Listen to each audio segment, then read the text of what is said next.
Hey there. Welcome to this live stream. In this live stream, I'm going to be doing some polls. I'm going to be sharing my thoughts on a bunch of bad comic book films, and then hopefully determining what I consider to be the worst, and also figuring out what the chat considers to be the worst comic book film. Um, so just to clarify some things, the list that I put together is about 66 uh, films long, and it's also something that I put titles on there that I honestly don't think are the worst, but I put them on there for the sake of the chat, as well as uh, the uh, the attempt to like follow critical consensus. Because if I'm going to talk about the worst comic book films, I definitely need to have films on there that I might not consider are the worst, but other people would. And I haven't seen all of these films. Like some of the made for TV stuff I haven't seen, or haven't seen in years, and some of the other Marvel stuff, some of the more recent ones, I definitely have not checked out.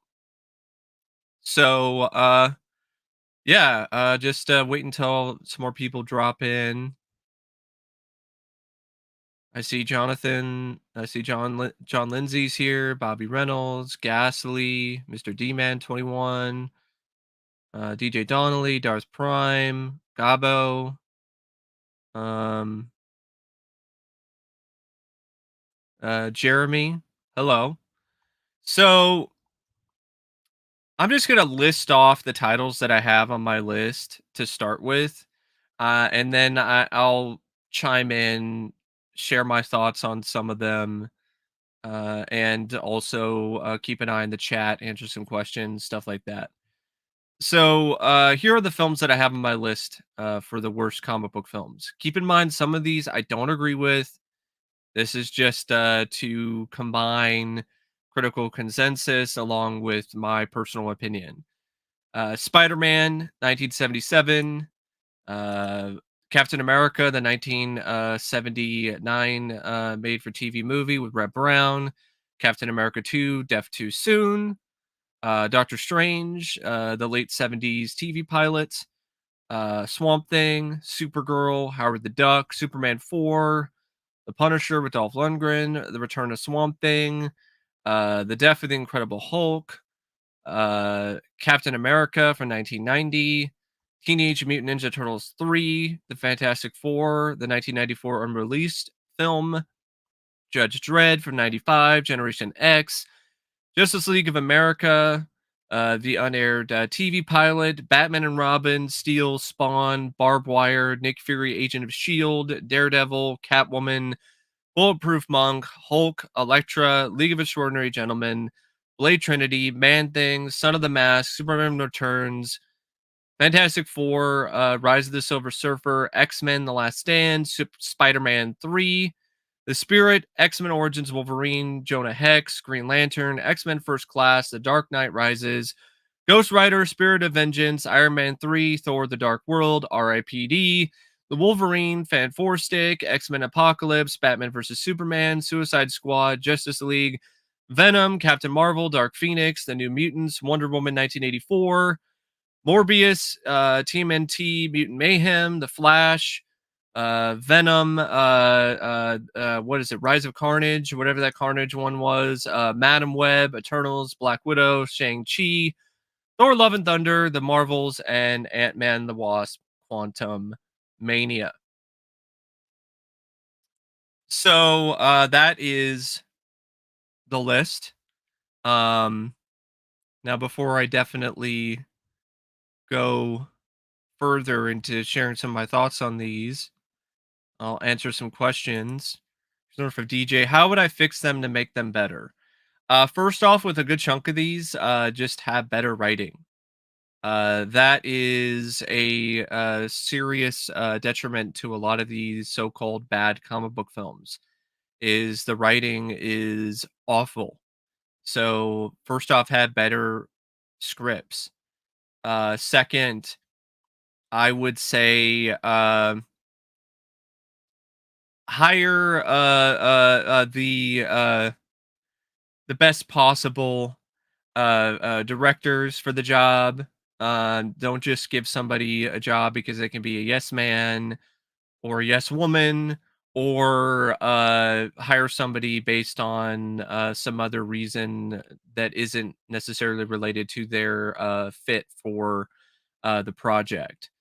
Get actors and other people involved with that have passion for the project. Don't just hire people because they're a name, especially if they're not uh really that into the material.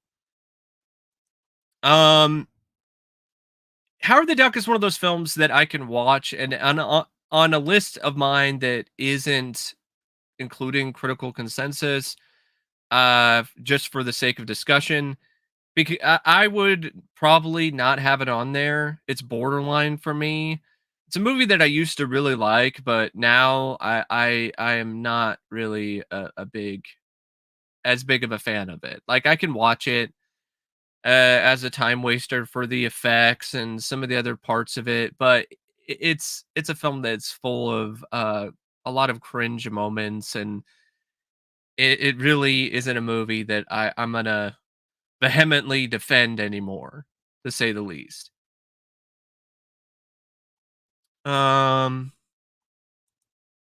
yeah, that's true, Darth Prime. Studio interference can affect a film, especially a comic book film. That is very accurate. That is definitely something that is a factor when it comes to especially a lot of modern comic book films. Yeah, they probably would Monteval, but I just flat out forgot about those. I guess you could throw those on there too. I just forgot about the Michael Bay Ninja Turtle movies. There's so many comic book films, and I already had like over 60 on the list that uh I guess it was just one of those things where I forgot about it. And also I was getting a little strapped for time to get ready for the stream. Took me a lot longer to create that list than I thought it would. But going back to what Darth Prime was saying, studio interference, it absolutely can affect a film, especially a comic book film, because there are a lot of instances where the studio will not necessarily want a film to be accurate to the source material or be something that is more of a crowd pleaser for the fans of the comics, and instead they're looking for something that will improve their bottom line first and foremost. And so they follow trends, and they just they do things that don't necessarily lead to the best possible story. And yeah, I mean, this is very true, Mr. D man. Studio people don't care. They just care about how much money it makes. Exactly. And yeah, it is insane how often non-comic book fans end up writing these movies. And that's a problem. We get people who don't necessarily understand the source material or even care about it that much, and here they are writing the movie.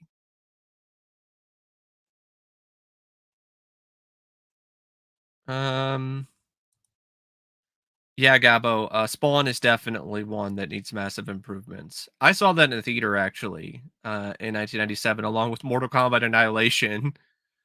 Both are terrible movies, but I would say, Spawn is a little bit better. Spawn's one that I could still kind of watch. Like, if this was just strictly a list that didn't include a critical consensus for, for the basis of discussion, I wouldn't probably have Spawn on there because not a good film, but it's a time waster for me. Like I can watch it. And yeah, it is fairly faithful to the comics. Michael J. White is awesome. It's got some good effects for the time, and there is some fun to be had with it. Like, I'd rather watch the '97 Spawn than a lot of more modern comic book superhero films. Hey there, Cyber Warrior. Okay, the worst 3 comic book films you've seen is Wonder Woman 2017, Doctor Strange, Multiverse of Madness. That's another one I forgot to add.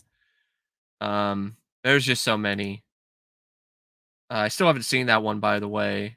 The Flash, absolutely. That would definitely be on my list. I hated that movie. Wonder Woman 2017, I'm kind of surprised by. I consider that, I think a lot of people think that that's a pretty solid one. I don't like it. I'm not a big fan of it myself. I think it's just a poor man's first Avenger, but I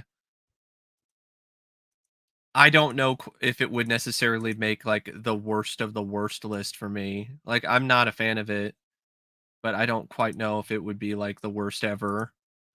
Um, looks like I'm gonna check out the poll here that I put up. I put up Superman 4 against Supergirl, and it looks like Superman 4 won. So Superman 4, The Quest for Peace, is moving on. And I'm going to end that particular poll, and then I'm going to start another one.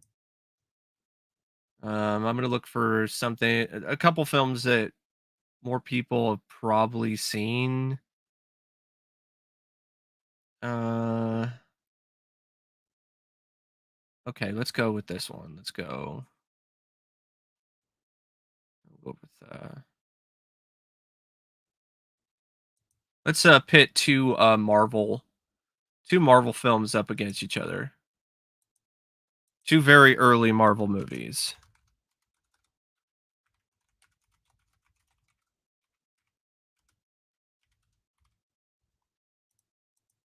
And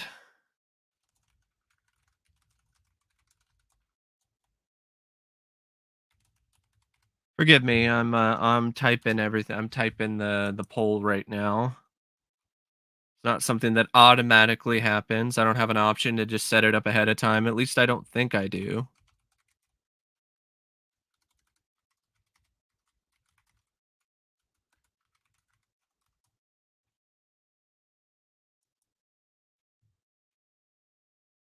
There we go. The poll is now active. Yeah, Superman 4: The Quest for Shit. Yeah, it's a pretty bad movie. I will say this, I would rather watch Superman 4 than Madam Web. I really would. Um, Bayformers Turtles and Mutant Mayhem Turtles. Oh, that's tough because Mutant Mayhem Turtles are annoying teenagers that I absolutely despise and can't stand watching for any length of time. But then again, I can't stand watching the Bayformers Turtles either because of the fact that they look like, steroid-ridden ninja chuds. So, and the Mutant Mayhem Turtles, I will give them this. It's somewhat closer to what I think of when I think of TMNT.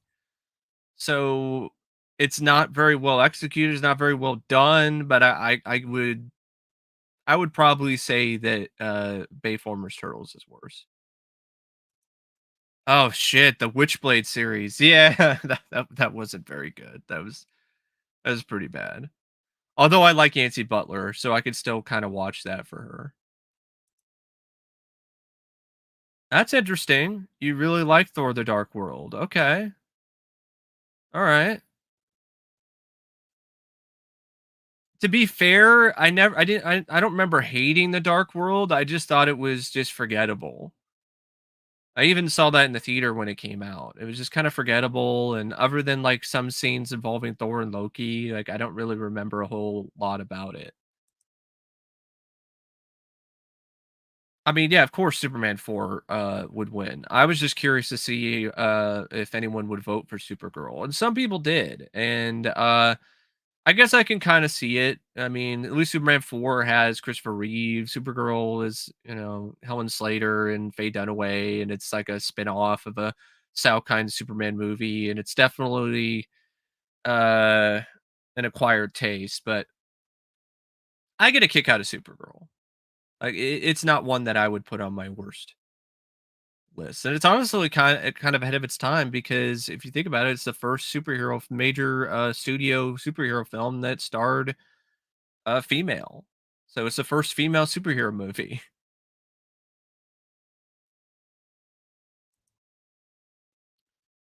Yeah, I guess maybe they just didn't think about doing that. I think there was an initial plan to actually have Reeve in Supergirl, but he wasn't able to do it or he didn't want to do it.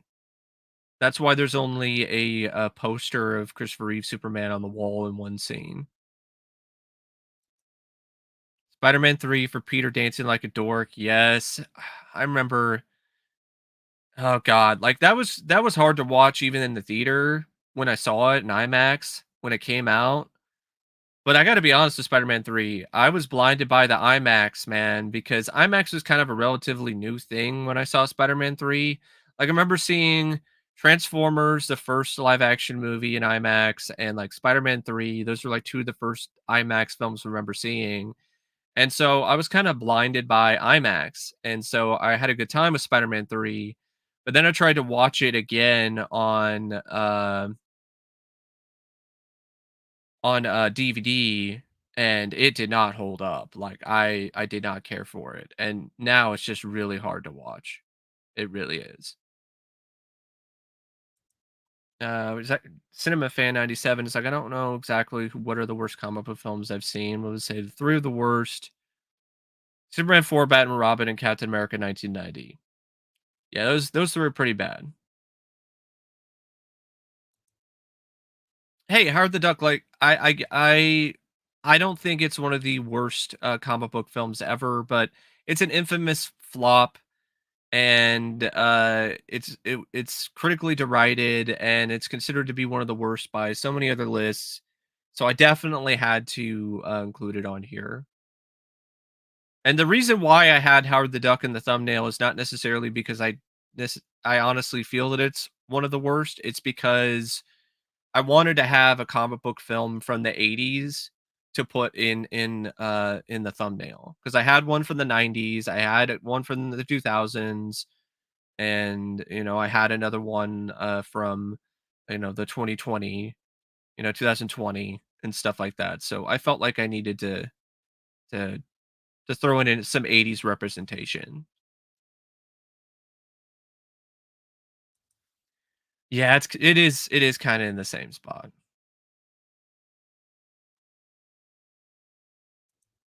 Puma Man. I've heard about that, but I've never seen it. Never seen the film. I don't know, maybe some other time. That could be a fun topic one of these days. Yeah, I think there were other flaws though about Spider-Man 3 than it just being rushed. I think yeah, the Venom subplot was rushed and it was bad, but the writing was just really not up to par most of the time. It was really soap opery and the tone was just completely off. So I don't think it's just an issue with it being rushed. That's just me. Catwoman. Is this even this is not even a contest. It's Catwoman.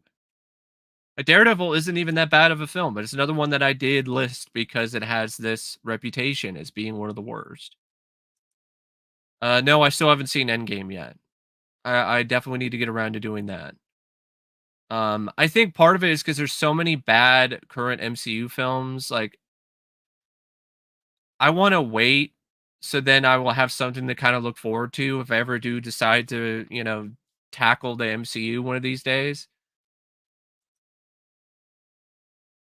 Yeah, Captain America 1990. That's one I grew up with along with the '70s Captain America movies, but it's not what I would consider to be that good of a film. Yeah, The Spirit. That's really shitty. That's a bad one for sure.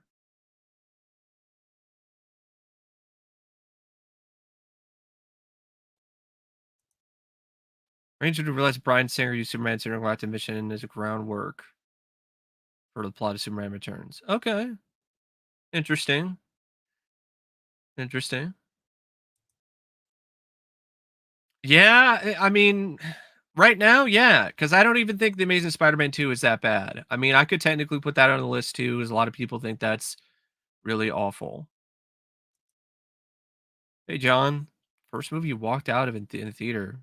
Wow. You know it's bad when you walk out. What do I think about a new Punisher movie?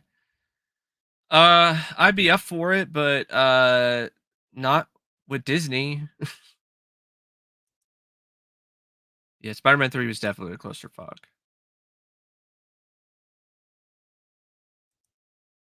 Spider-Man was a convoluted mess. Which one? Spider-Man 3? Oh, okay, yeah. Yeah, Spider-Man 3. Okay, unpopular opinions. From Malvor. I like Batman and Robin, Dark Knight Rises, Justice League, 2017, The First Suicide Squad, Black Adam, Daredevil. That's one I could have put on there, the list as well. Completely forgot about that one too. X-Men 3, Spider-Man 3, Amazing Spider-Man 2, Blade 3, New Mutants. Okay. Catwoman, it's is bad, but it's entertainingly bad. Yeah, see, that's the thing. Like, it's really bad, but it's so bad it's good at times because of how legitimately ridiculous and over the top it is. And I swear to God, there's no way that they were necessarily taking it seriously. I think the writers were just having a laugh. And I mean, look at Halle Berry in her costume. I I honestly like to think it's a part of the same universe as Batman and Robin. I will watch Catwoman 2004 any day of the week over Madam Web from 2024.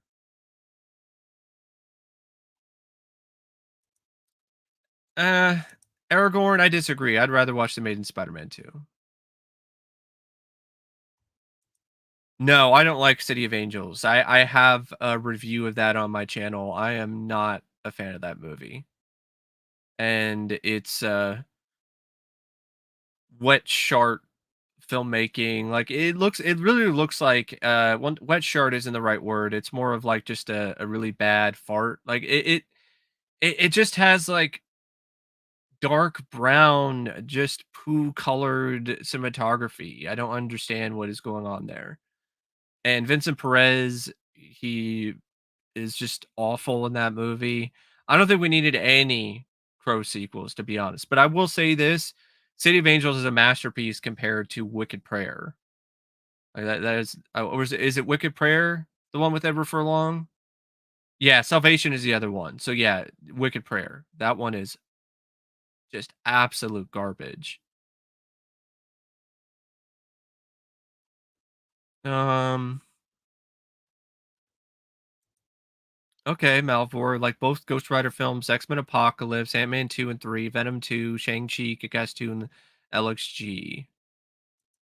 What do I think is worse, Spider-Man 3 or Superman Returns? Um, you know what? This might be kind of unpopular, but Spider-Man 3 sucks, but there is a certain aspect of it that's kind of entertaining, and I like Sandman in it. Superman Returns is just boring. And I barely like anything about it other than maybe some of the acting by Brandon Ruth and maybe like one scene or two. But honestly, Spider-Man 3 is bloated as it is. Like it's not it doesn't feel nearly as bloated as Superman Returns. It is on my list. I that movie was really bad. And I really like the first two Blade films, and that one was really quite something else in terms of how terrible it was. Yeah, Steel is one of the worst comic book films for me. Yeah, the trash bin scenes. Hey, I wouldn't blame you if that's your pick for the worst comic book film. See, I can't even speak because I'm just thinking about how bad Steel was. Oh, Faust. Yeah, that's lesser known for a reason. The only crow that matters is Brandon Lee, for sure. Amazing Spider-Man 2 or Fan 4 Stick. Uh, yeah, I will go with Amazing Spider-Man 2, but I don't hate Fan Four Stick either. Hot take about Endgame: Infinity War is vastly superior. Endgame is not that good. Okay. What are my thoughts on the Justice League of America TV movie? That is one of the worst things I've ever seen. Like, it's a TV pilot, so it's kind of hard to really say that that is the worst comic book film. But if that is something that I could include in the running, it definitely would be up there. Like that might be the worst one.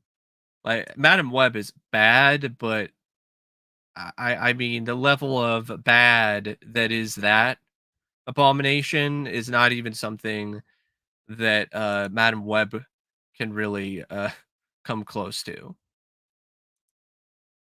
Let's see what the other poll is. Captain America 1990 and Howard the Duck.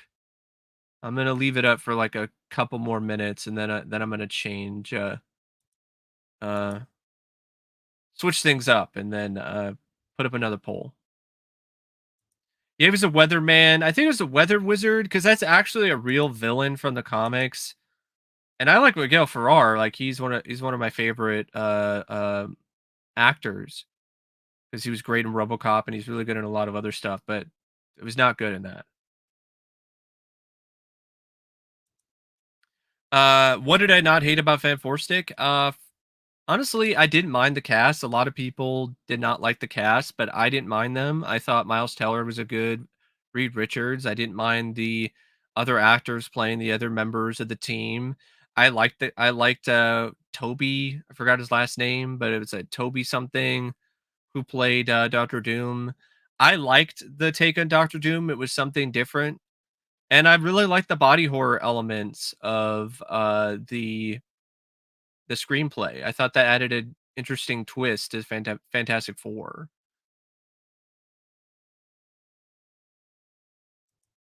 Yeah, Superman Returns didn't diminish Soups into an emo bitch, but it did diminish Soups into a creepy stalker, which I think is honestly a little worse.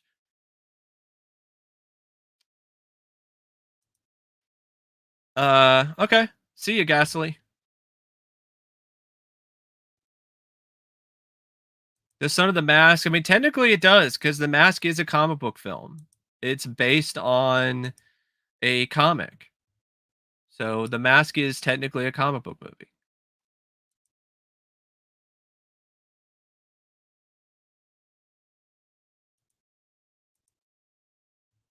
Um, let's see here.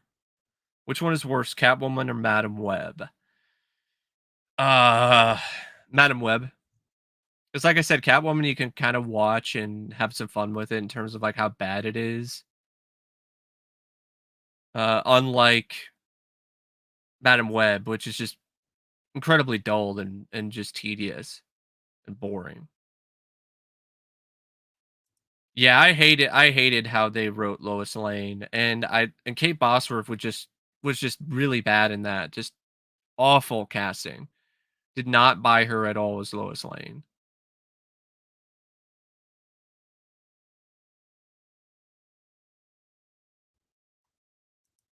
Iron Man 3 should introduce Harry Osborn, Green Goblin 2, and remove Sandman and Venom. Not if they're just gonna have the Harry Osborn soap opera angle. Like maybe just have Sandman. Don't even have Goblin 2 or Hobgoblin or something. If they were gonna have Goblin 2, then copy the storyline that had Harry Osborn in it from the comics, where Harry becomes the Green Goblin and then ultimately dies, or that you can keep that because that comic is honestly really good. I think that's one of the more missed opportunities when it comes to a comic adaptation on film.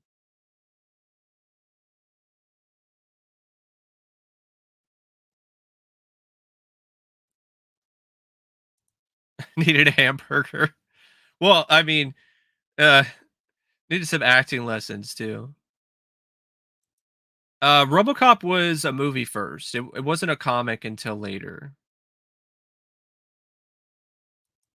Yeah, it is on my list. Like, Son of the Mask is just brutal.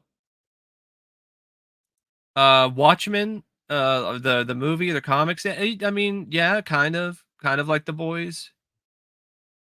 I know some people have Watchmen on, like, their worst list, but I love that movie, and I'm not including that on the list. Thoughts on the Green Lantern film? I don't hate it, but I did list it on, the list of worst because it's considered by the consensus to be one of the worst, but I've never hated the movie. I honestly have some fun with it. The villain is, like, the worst part of it. Re Literally looks like a diarrhea cloud, and Ryan Reynolds, I don't think is miscast at all, and I have fun with the film in large part because of him. And the CGI, yeah, it's not it's not the best. That's for dang sure. But I don't think it's as bad as some people make it out to be either. And I liked the attempt to try to do something different with the suit. I think they were trying to do something a little too ambitious for what CGI was capable of at the time. Yeah, Michael Bay's Team and T Mutant Mayhem for sure. And hey there, Matt. I'm doing all right. Yeah, I hated that too. That's one of the I oh god, I hated that so much because it just completely makes the whole first movie not as effective because of this retconning bullshit.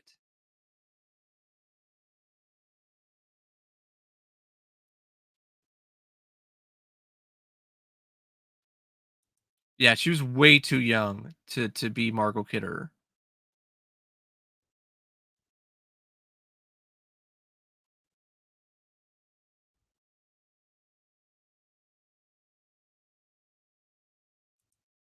One of the voices of the baby was Mary Mauser. Of Sam from Cobra Kai? Wow. You gotta start somewhere.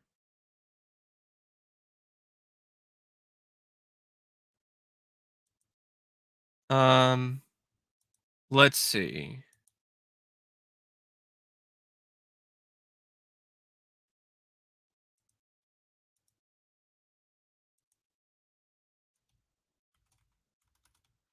Let's start a new poll.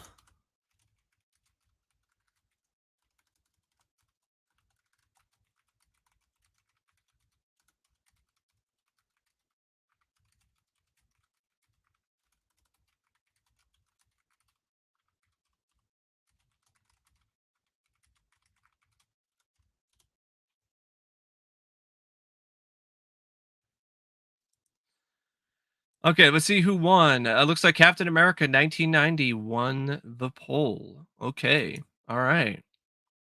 All right. Let's pit Captain America 1990 against Superman 4 and let's see what happens.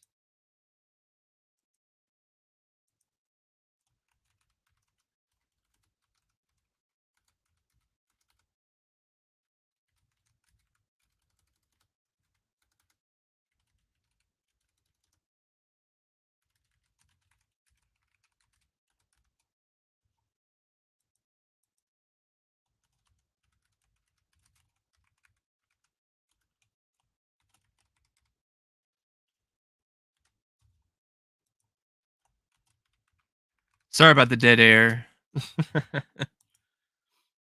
Okay.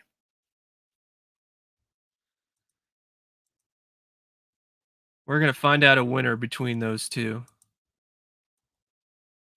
It's okay. It's cool, Matt. I just thought I would just send out the offer.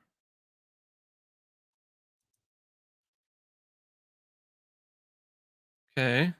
TMNT 1990 is one of your favorite comic books or comic book films. Like that's definitely one of my favorite comic book films, that's for sure. It's a really good one. So is Hellboy. I love Hellboy. I also like Hellboy 2.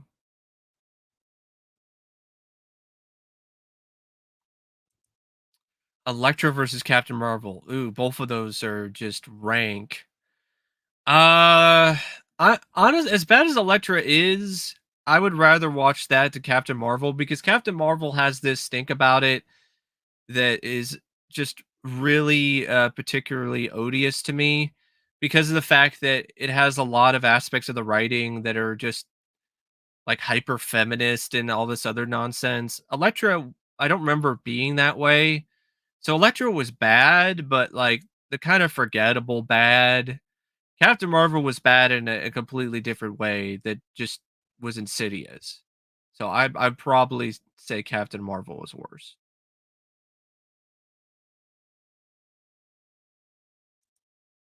Yeah, all the Fantastic Four films, they are not that great. The Tim Story one, and then, or I mean, the Tim Story films, the 1994 unreleased one, Fan Four Stick. Out of all of them, I would say I like Fan Four Stick the most, crazily enough. But there's a lot of room for improvement, which is why, out of all of the upcoming Marvel movies, other than Deadpool and Wolverine, like I honestly am curious about the new Fantastic Four. And I saw the cast announcement and I like the poster that they made, which is like a throwback to like an old Valentine's card from like the 60s. And if it is taking place in the 60s, I think that's a really good choice. And I'm really curious to see a throwback MCU movie. Again, like what we had with the first Avenger. So I'm definitely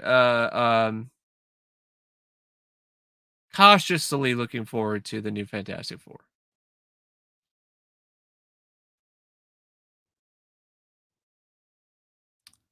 Have not seen the new Hellboy yet, so I can't really say that much about it.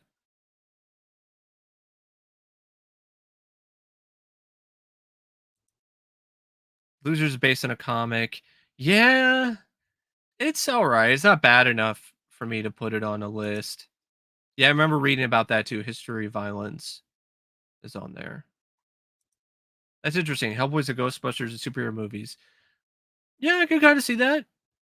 I can see that for sure.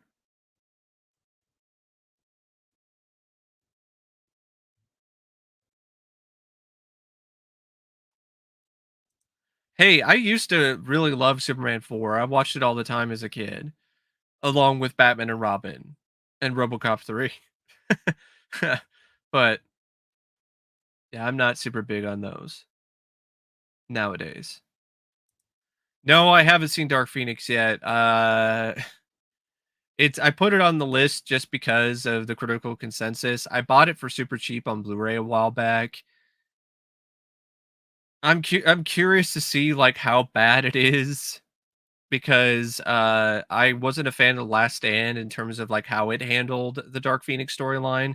I remember being like super pumped after the end credits bit in X2 where they hinted at Dark Phoenix because that's one of my favorite X-Men storylines and I always wanted to see that adapted on film and then The Last Stand just butchered it and then I heard that Dark Phoenix is even worse. So, yeah, there's a reason why I haven't seen it yet, to be honest. I wouldn't call it a cinematic masterpiece, but it does have some merits. Like it's not completely worthless. It's got some good effects by Industrial Light and Magic, and I don't mind the score by Sylvester Levay, and I believe there's another guy who did some of the music too, John Barry. And I have fun with Leah Thompson and Tim Robbins in it, and the voice actor who played Howard didn't do that bad of a job either.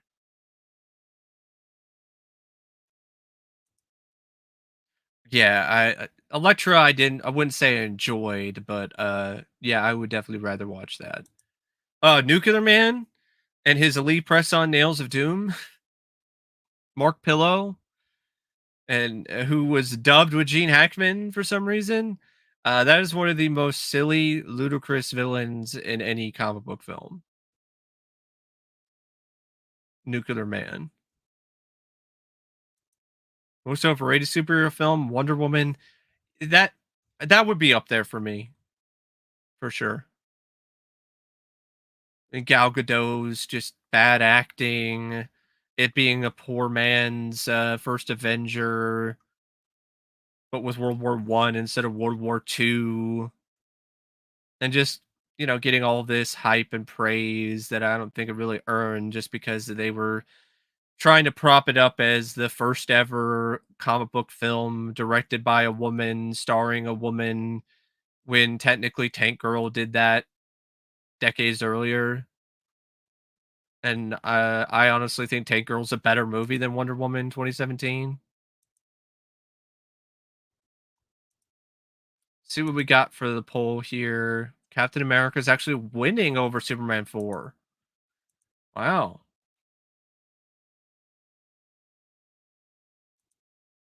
Yeah. The the way that Gene Hackman says it, nuclear man. No, he wasn't even a comic book villain at all. One of my thoughts on the 80s Supergirl movie, I don't mind it as like a campy, fun B movie. That's really how I look at that film as. It's like a B movie. I like Helen Slater in the lead role. I can have some fun with Faye Dunaway and her hammy acting. I think it's got some pretty decent effects, actually. I think it has some of the best flying scenes out of all of the 80s or late 70s Salkheim produced Superman films. Because Supergirl is technically supposed to be a part of the same universe. And I love the score by Jerry Goldsmith.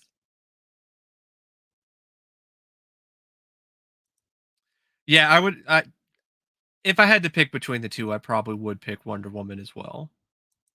Yeah, I agree. I think Daredevil and the Punisher are underrated. Both Daredevil from 2003, the Punisher from 89, or the Punisher from 2004. Enjoy the designs of Red Brown, Captain America, Matt Salinger, Cap more than Chris Evans. And the whole TV movie for Thor design more than Hemsworth. Teach their own. I prefer the designs of the Chris Evans Cap, especially the one in the first Avenger. And I would absolutely rather watch the Thor movies than what is the Return of the Incredible Hulk, which is the one with Thor.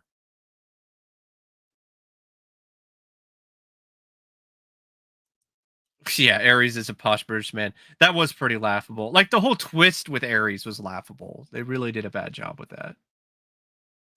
Oh yeah, the deleted scenes of Nuclear Man, the first one, which is trying to be like Bizarro, but with like clown music. Yeah, that would have made the movie worse for sure. Punisher Warzone, haven't seen it in years. Remember, thinking it was kind of not that great because I wasn't really big on Ray Stevenson, but it's got some good gore.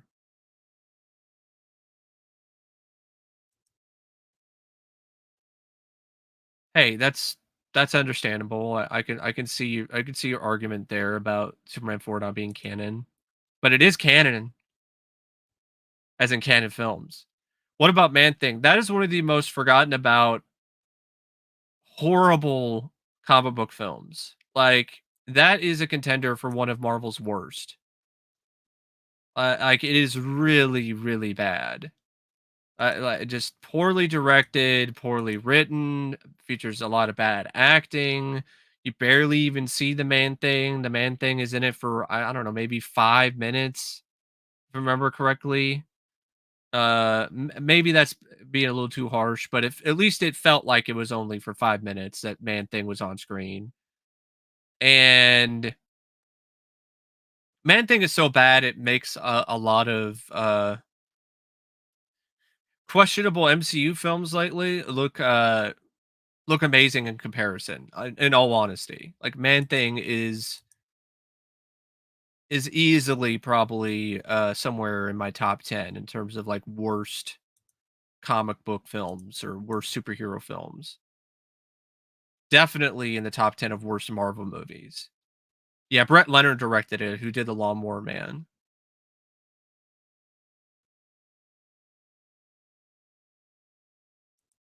No, Hulk 2003 is not in canon with the MCU. It's its own separate thing.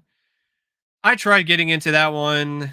Again, I saw that in the theater. I was disappointed by it when I saw it in the theater with my dad when it came out, and I'm still disappointed by that movie. I don't really feel that it needs to be this philosophical, deep thoughts by Jack Handy bullshit. That's not what I think works with Hulk. And I didn't like the comic book panel editing, but that's just me personally. Yeah, the canon Spider-Man movie, that would have been something else, like, especially the one where Spider-Man is just a giant spider. A man spider, like The Fly remake. Yeah, I know that, yeah, Men in Black was based on a comic, but, that definitely wouldn't be on my worst list. John Travolta as the Punisher? No, I like John Travolta as an actor, but I think Thomas Jane was great. I wish he played the Punisher again. He kinda did in this, short that's on YouTube called Dirty Laundry, which I would recommend if you're a fan of Punisher, if you haven't seen it already. Hey there, frame by frame. Hey, it's okay. I wouldn't say you're invading the stream. Alright, see ya, JB. Yeah, Swamp Thing show. Yeah, that's a fun show. Too bad you can't get, the entirety of the show for an affordable price. Um, because volume 3 is so hard to find. I have it, but, it's really hard to find, for those of those collectors or those fans of the show that don't already have the first 3 volumes. That is definitely a controversial opinion. I think Logan is a considerably better film, but that's just me. And going back to Swamp Thing, the Swamp Thing films, I could watch them. The Wes Craven one is okay. I personally like Return of the Swamp Thing more. It's like if Trauma made a comic book film, and it's over the top, it's silly, it's absolutely ridiculous, but there's a lot of entertainment to be had with that one, if you ask me.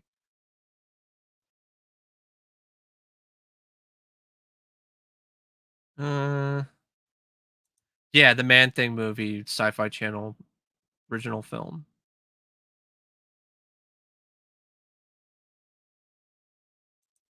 You know, I can kind of see it, Gavo, that you mentioned it, like a young Christopher Lambert. Yeah, yeah, that was on my list. It's controversial for some, but I absolutely hate the Dark Knight Rises. Um, it gets a rise out of me, but the wrong way. Just a really bad adaptation of No Man's Land, Nightfall, Night's End, thrown into a blender without any care or thought.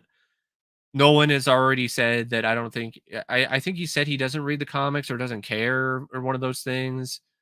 Um, Bane is ridiculous. I'm sorry. No, Batman, I expect you to die. We're spawned in the darkness. Magic for it.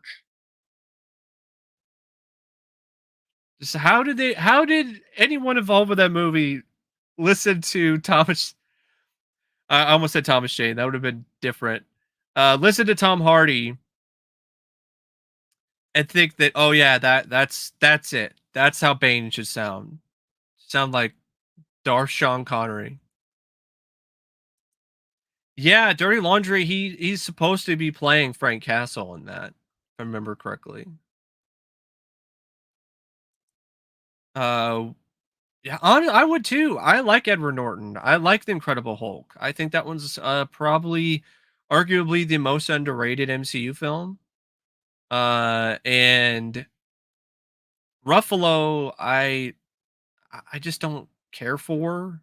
He turned Hulk into this punchline more than anything else, and I know. Yeah, it sounded like Sean Connery came out of retirement to play Bane, exactly. And yeah, it did really screw it over. I think Man of Steel is a better movie than Dark Knight Rises. I agree. I agree. Yeah, it would have had Two Face as the villain, but Nolan decided to change the way that the Dark Knight ended, and There went that idea. Oh, the X-Men 1997 cartoon trailer? I liked it.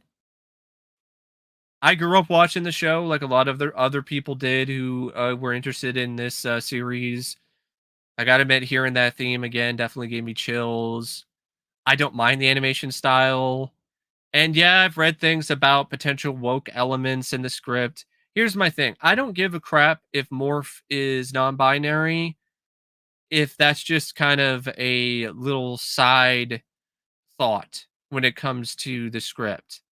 If they still write a good, compelling story, but Morph happens to be non binary, that's fine with me. If the story works, then you can have those little woke little elements here and there, and it doesn't bother me that much.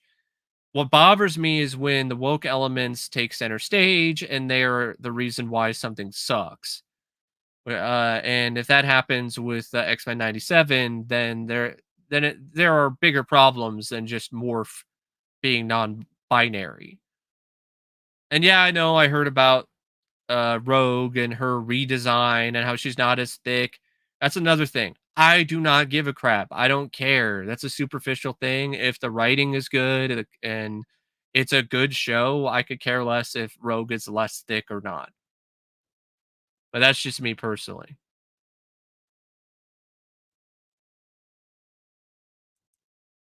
Yeah, Generation X, that was on my list. That is a really bad one. Uh just an incredibly dated movie, just so late 90s it hurts, with just really bad effects. And honestly, that might be contender for like the worst X-Men related movie, like even worse than some of the more recent X-Men films.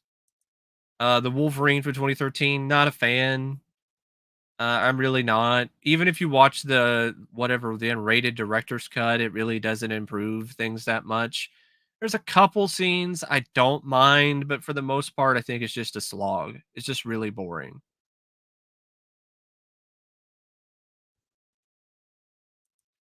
Yeah, the Batman was great. That was a really good one. Hated out androgynous, the new character animation style. It doesn't like I said, it doesn't bother me that much. I It really wasn't awful to me. Like I think there were other aspects of the animation style that are actually pretty good. I felt it actually did capture the kind of look of the 90s show rather well. Um Even though yeah, some of the female X-Men are a little bit more androgynous looking. Yeah, Matt Frewer was the villain in Generation X. Yeah, he was definitely a poor man's Riddler in that. No, it's not a feature short on the Punisher DVD. It's just a fan thing.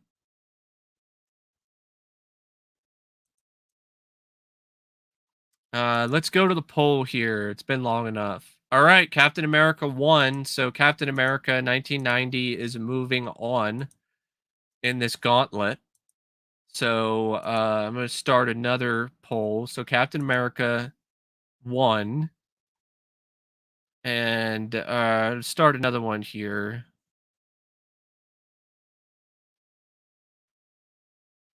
I'm going to try to pick some that the chat's a little more familiar with. Okay, let's go. Let's go with these two.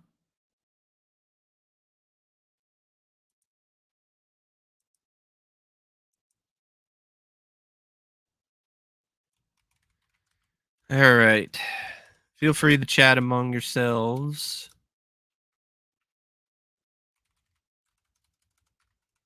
while I set up the next poll.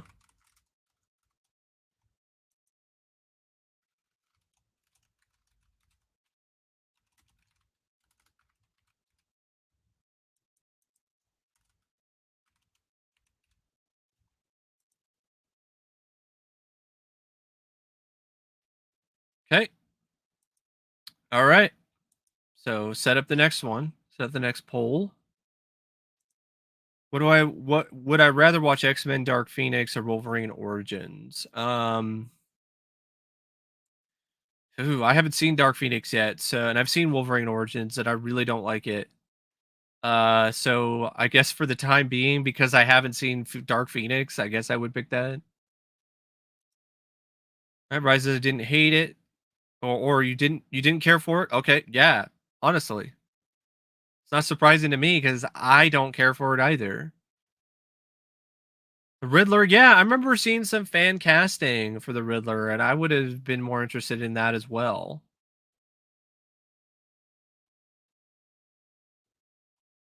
I think they had a fan casting that had this actor. They had Michael C. Hall. I think that's who it is. I think it's Michael C. Hall. It was the actor from Dexter. They did a fan casting, like they did some like fan art and stuff like that with him as the Riddler. And I was like, that seems like a good casting choice. I'd be interested in that, but then we never got that. I do. Red Brown in his crash helmet and just the flimsiest Captain America shield you'll ever see in your life. Like there's a scene in one of those TV movies where Captain America is trying to fend off some dogs and the shield is bending. You can see the shield bend on camera.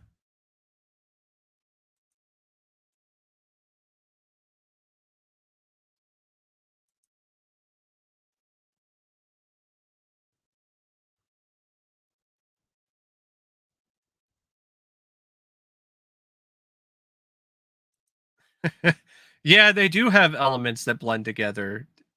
In particular, really bad CGI. um, yeah, and I remember that being like controversial for me when I was a kid because my mom didn't want me to go see those movies. So my dad took me to see them, and it was kind of an edgy thing. But like now I look back at it, I laugh because like, oh, I was such a rule bake. I broke the rules just for those two films. Should have broke the rules for better movies that came out in '97.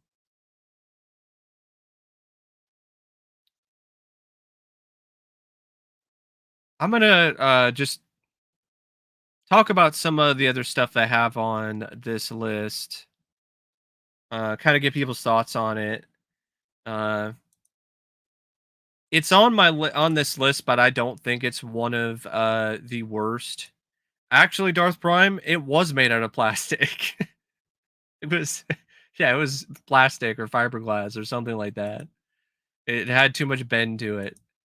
Um, but going back to what I was gonna say, I am actually a fan of this one, but I'm curious to see what other people's thoughts are on The Punisher from 1989 with Dolph Lundgren and Lou Gossett Jr. Um, that's a film that I didn't watch for many, many years because I saw a film called Cover Up with Dolph Lundgren and Louis Gossett Jr., which I hated. But then I finally did get around to watching it on VHS and I really enjoyed it. And yeah, I know that he doesn't wear the skull shirt in that film, but that's not a problem for me because Dolph Lundgren is really good in the role and it's got a massively high body count and it's got the fun concept of the mob going up against the Yakuza with the help of the Punisher, of course. And so you have this whole finale where there's this mob boss guy who teams up with the Punisher to take out the Yakuza.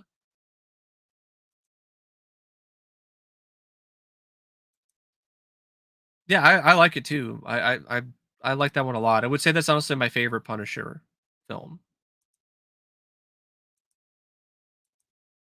And what's interesting about the Punisher from 1989 is that it was intended to be released theatrically uh, because it was the first of what New World International thought was going to be multiple films that they would produce and release.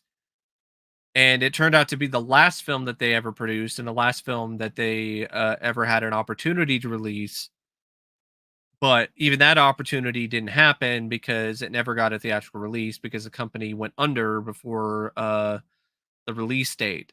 So the film didn't actually get a release until on home video in the United States in 1990 through, I believe, it was a live home video. So it was intended to be a theatrical film, but then it turned out to be a direct-to-video movie. Kind of similar to Captain America from 1990. That was another one that was supposed to be theatrically released. I think there was even a trailer for it, but then I believe the studio realized that this is not worthy of a theatrical release and it just wound up direct to video. The Fantastic Four from 1994 is an interesting story because the Fantastic Four 94 film, for those of you who aren't aware, it wasn't even intended to be released in theaters, let alone anywhere. It was made not as a tax write off, but as a film. So the rights holders at the time, Constantine Films, could continue to hold the rights to Fantastic Four. So that is why that movie was made. They hired Roger Corman to produce it. They had Olia Sasson direct the movie, and in order to fulfill the obligation, they screened the film at the Mall of America once in the late 90s, and then it never was released officially anywhere again. Now, eventually, it was bootlegged, and there are releases you can find. And I think it is on YouTube somewhere. And but yeah, it's interesting story. It's kind of similar to some of the stuff that happens now with these movies that get made, but then they wind up shelving them for tax write-off purposes. But this time it actually leaked and you were actually able to see it. There's a documentary about it that I would recommend. I think it's called Doomed, based on a book, I think, of the same name. Yeah, it does seem like it's getting reboot every decade. And what's interesting is Fantastic Four, the version that was directed by Tim Story, Constantine was still kind of involved with that. I don't know if Live handled the VHS releases for TMNT and Nightmare on Elm Street. I don't think they did. I know the original TMNT was FYE, the 1990 film. New Line did the second one and the third one, and Nightmare on Elm Street. The first Nightmare on Elm Street, I think, was and the second one, I think they were media home entertainment releases, and I think honestly the first four were. Yeah, it's pretty bad. But it is hilariously bad at times, especially when it comes to the effects. What's worse than Kevin Love to me? Like, what, the basketball player? Like, I don't even hold that much of a grudge against him nowadays. Like, yeah, he was a bully when I was a teenager, but we're both adults now. Like, I don't hold grudges like that. Thoughts on 2005 Fantastic Four? I'm not super big on it, but it's better than the Rise of the Silver Surfer. It's an okay origin film. I just wish it was directed by anyone other than Tim Story and had a better script. Tim Story was just the wrong director, but you can really tell that during the action scenes. The cast isn't bad, although Jessica Alba is pretty awful because she can't act. But I like Michael Chiklis as the Thing, and Ian Griffith wasn't that bad as Mr. Fantastic, and of course Chris Evans as Human Torch is fun, and Jordan McMahon wasn't even that terrible as Doctor Doom. The origin was kind of weird though for Doom and that. I wish Joe Dante did a Fantastic Four film. That's really what I wish happened. I think he would have been the perfect director for something like that. Going down my list again. Uh, got another lesser known TV movie for you in the superhero comic book film genre. Nick Fury, Agent of S.H.I.E.L.D., starring David Hasselhoff. Written by David Goyer. That's one that is really obscure. Not a lot of people probably heard about it. I just thought I'd throw that one out there because before Samuel L. Jackson was Nick Fury for Marvel, it was David Hasselhoff, the Hoff himself from Baywatch. And that film sucked. Even for a TV movie, that was really bad. Like, it was bad enough, I would rather watch Barbed Wire, which I think came out the same year. Yeah, it is awful. Speaking of awful films from the late '90s, Steel. Anyone remember that one with Shaq? Speaking of basketball stars, yeah, Steel with Shaquille O'Neal. That is definitely up there for one of the worst comic book films to me. But the thing is, I'm not as harsh on that as something like Madam Web because Steel didn't cost $80 million. And as bad as that movie is, Shaq, he's having some fun with it. You could tell he's somewhat enthusiastic about being a superhero and being the star of the film, and some of that rubs off on the movie a little bit. And I think it was Annabeth Gish. I think that's who played the Oracle. I didn't mind her either. I could be wrong. Could be a completely different actress. But I've seen worse. A lot of ways I kind of look at Steel as a bad movie, but if it was like just a bad TV pilot, I think that would probably make it so it got a little bit less crap from critics. But it trying to position itself as a theatrical film was a joke. Like, if it's a TV pilot, it'd be like, "Okay, alright, that was dumb, but I had some fun a little bit of fun with it. It's just a TV pilot." But no, it was a movie. It was a theatrical film.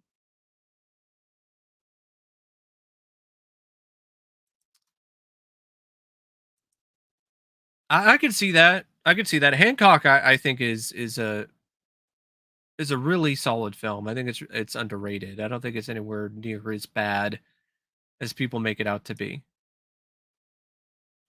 I think Hancock wound up being a better superhero movie and a better comic book film than a large chunk of comic book superhero films that have came out over the past few years.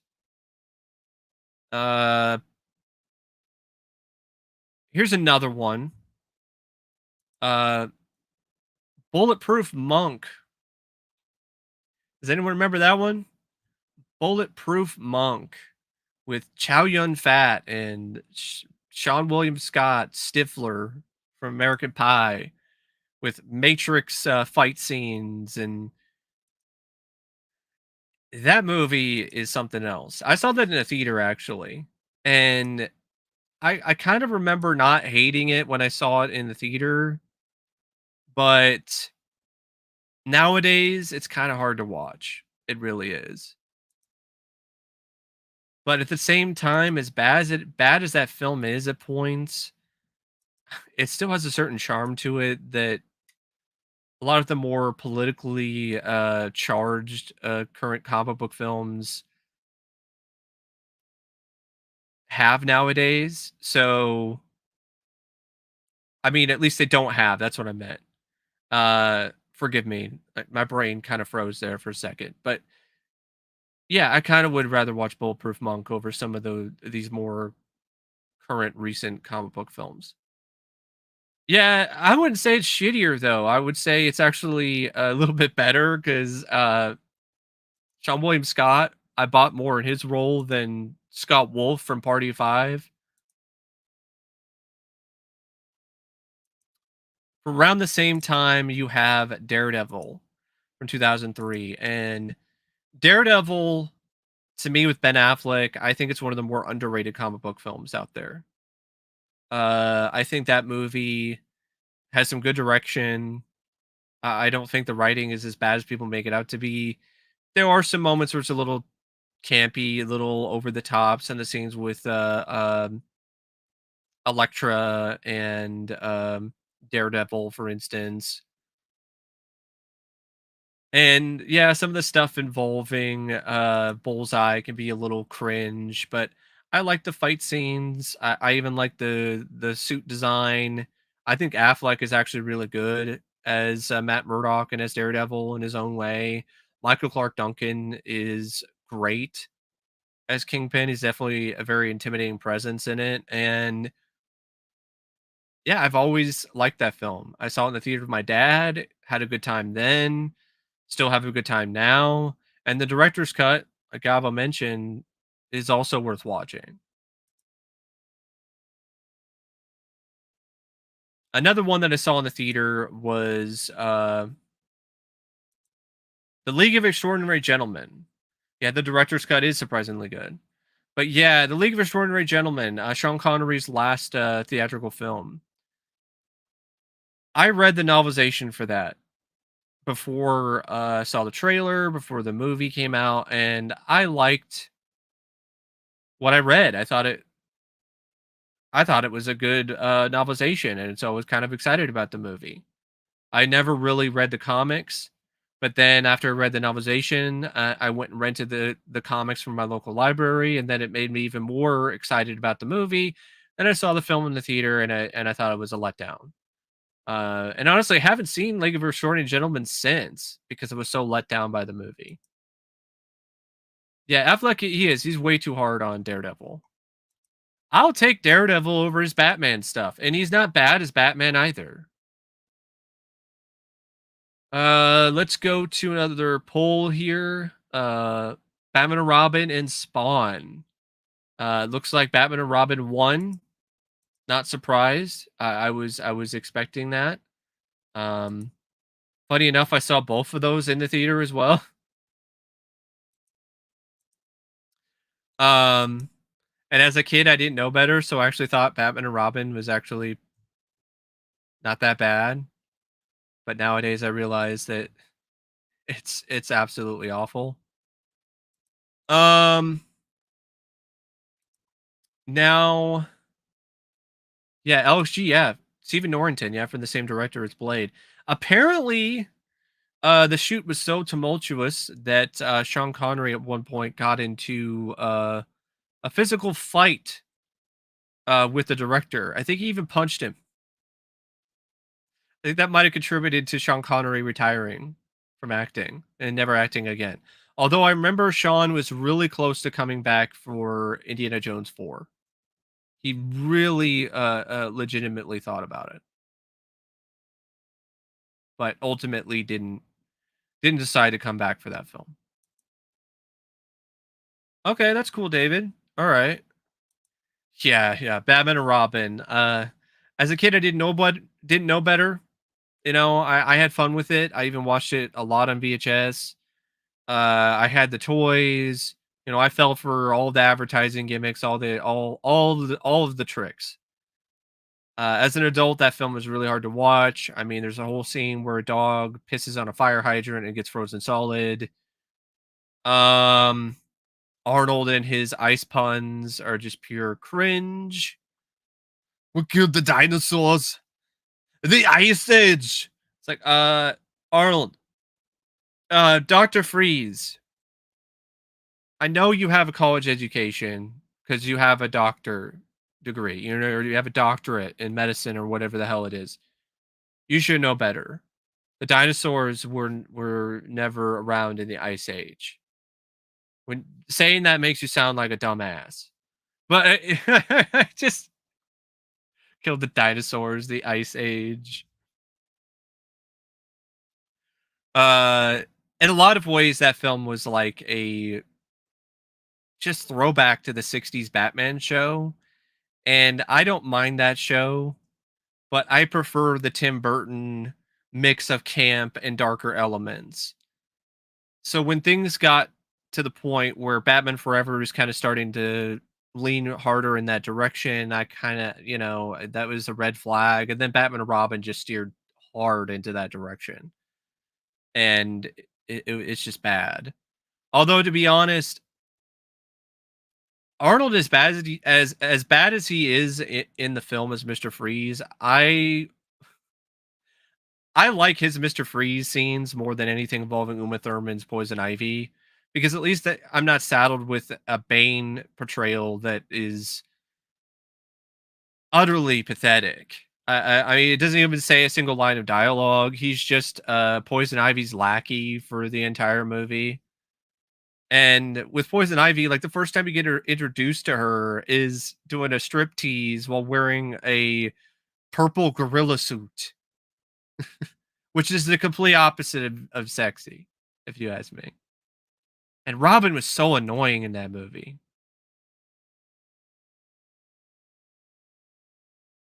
Uh, yeah, I hope they do Constantine 2 as well. I know there was a rumor about that at one point. I know Keanu was a part of it, but and he wanted to do it, and he still wants to do it, but I haven't heard anything about it. Hey there, not JPEG. Probably one and done. Oh, that's fine. Did Madam Web really deserve these piss poor reviews? Yes, and then some. Honestly, I'd rather watch Batman and Robin. It's bad, but I can at least laugh at its badness at times.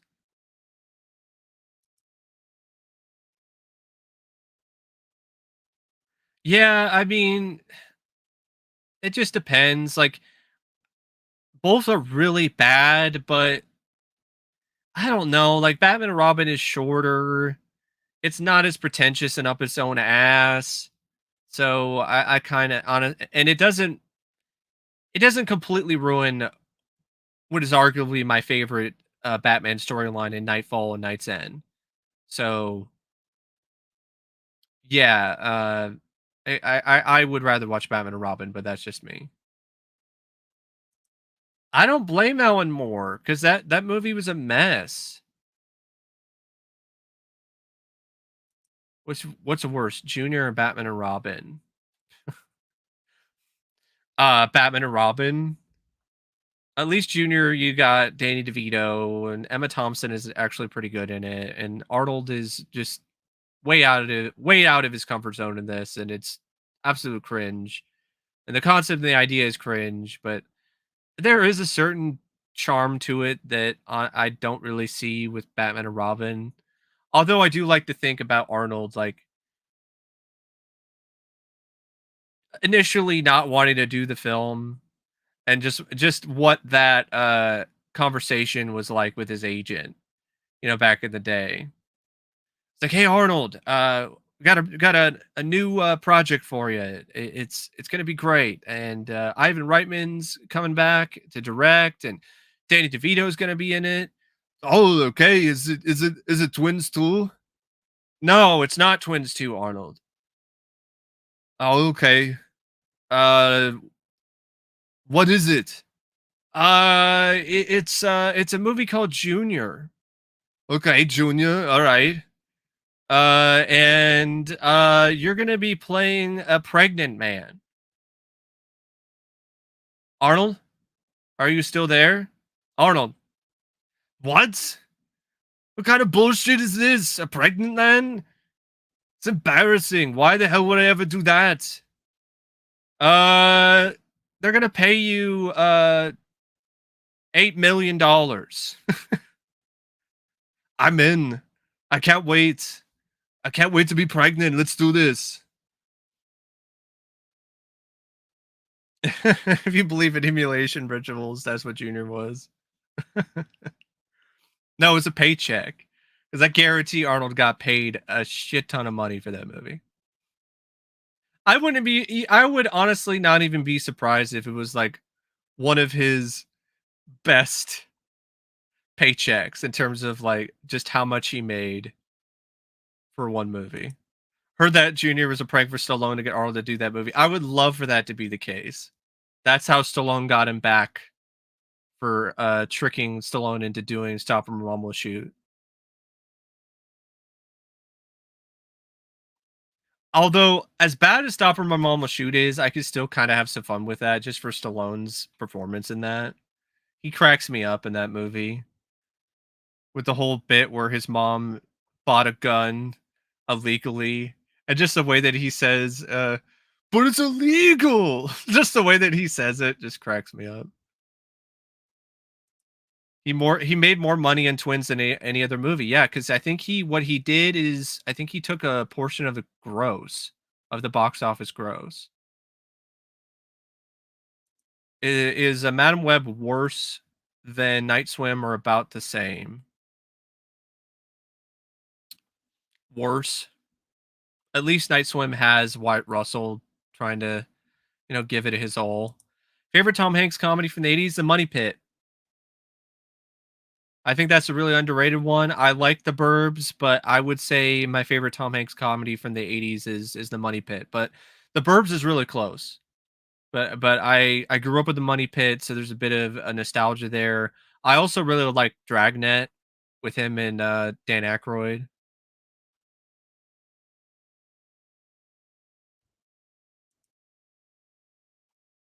Uh, Most popular Lorenzo Lamas film. I don't even know if he has a popular popular movie.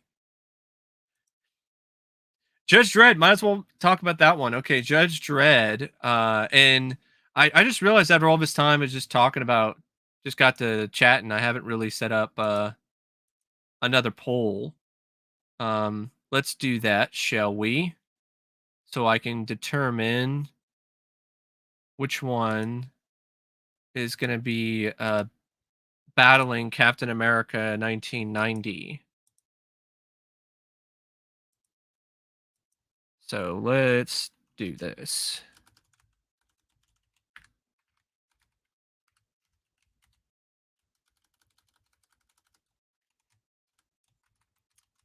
One of them is Catwoman, and I already kind of briefly talked about that, but feel free to talk about the Catwoman movie. Uh, Honestly, talk about like what you think the Michelle Pfeiffer Catwoman film would have been if they actually made that instead of the Halle Berry one, because that was initially the plan, was a Michelle Pfeiffer Catwoman movie that took place, I think, in the same universe as the Tim Burton Batman films.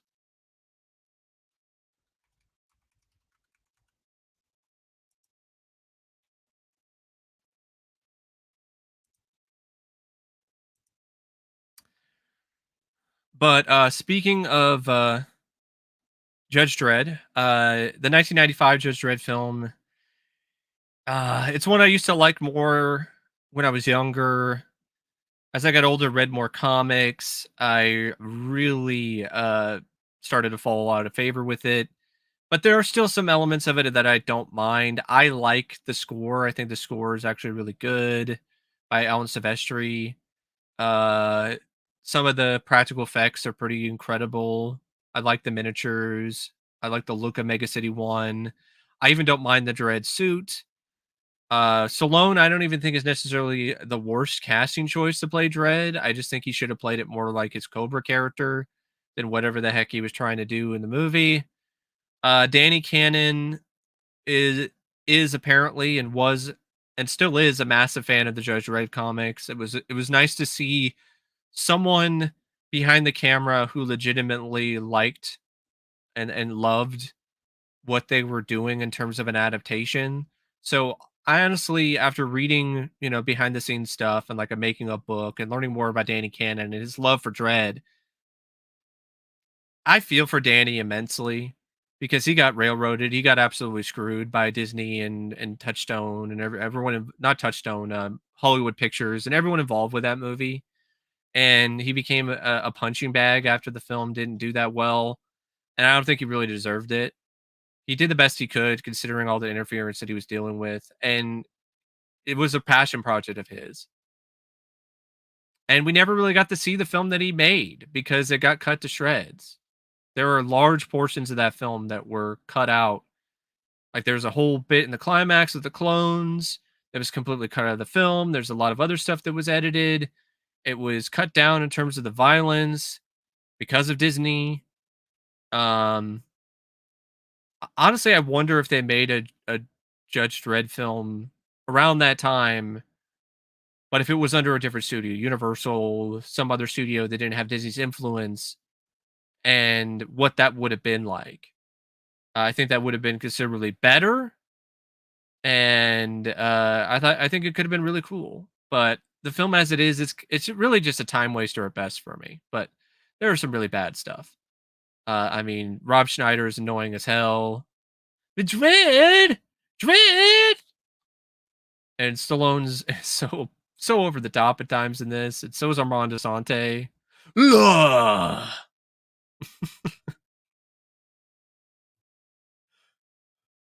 I didn't break the law. I am the law. I mean, yeah, 20th Century Fox, maybe, maybe. I definitely prefer when it comes to Judge Dredd, the 2012 film. The 2012 film with Carl Urban is just significantly better in pretty much every capacity. Yeah, Judge Dredd did get an R rating, but I still say this. I know it is technically pretty violent still, but it's not that bloody and it's not really that gory of a film. I think it got more of an R rating because of the body count and swearing, and not necessarily due to the violence, which is what you would expect out of a Judge Dredd movie. Judge Dredd for 95 should have been like RoboCop, the X-rated version when it comes to violence, because that's Judge Dredd. Best adaptation of Tank Girl? A best adaptation of adult comic is Tank Girl. I agree. Like Tank Girl is terrific to me for what it is. Lori Petty is just really good in the title role, and I've always enjoyed that movie. Very unique, wild film. Um, do I think Men of War is underrated? Yeah, I do. That is an underrated film. Deep Star Six, Leviathan, and Abyss, about 35 years old. Do I still enjoy them? Yeah. I mean, I like the Abyss the most, but I still also really enjoy Leviathan. And Deep Star Six I can watch as a time waster. And yeah, the Michelle Pfeiffer Catwoman movie would have been interesting, but we never got that. Instead, we got the Halle Berry one. Hell yes. I would put Dread 2012 over The Dark Knight Rises. I think Dread 2012 is one of the last great adult comic book films. You know, the films that were adapted from a comic for adult audiences that got a theatrical release. I wish we had a sequel. Yeah, Steven Z. D'Souza. Yeah, he did Street Fighter and Judge Dredd around the same time. I don't know which one is worse. Yeah, I do. Street Fighter. Street Fighter is worse than Judge Dredd.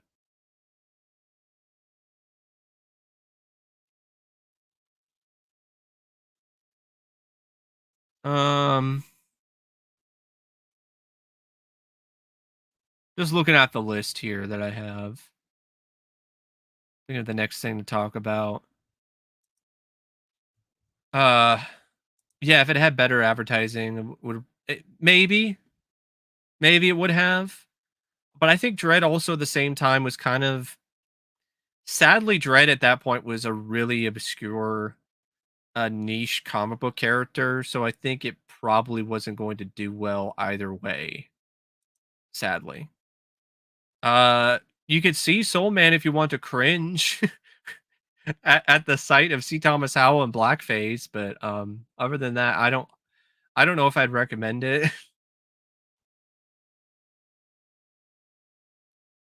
Uh, looking at my list though, what are your thoughts on Blade Trinity? Because I hadn't seen Blade Trinity. Honestly, I didn't watch Blade Trinity when it first came out. I watched Blade Trinity years later after seeing the first two Blades and really enjoying them. So I was really let down by that film. And honestly, I remember watching Blade Trinity after I had seen other Ryan Reynolds films like Deadpool and of course, you know, Van Wilder and so on. And I was a fan of Ryan Reynolds, and so I was kind of looking forward to it a little bit because I didn't even pay attention to the reviews and stuff like that because I was just watching it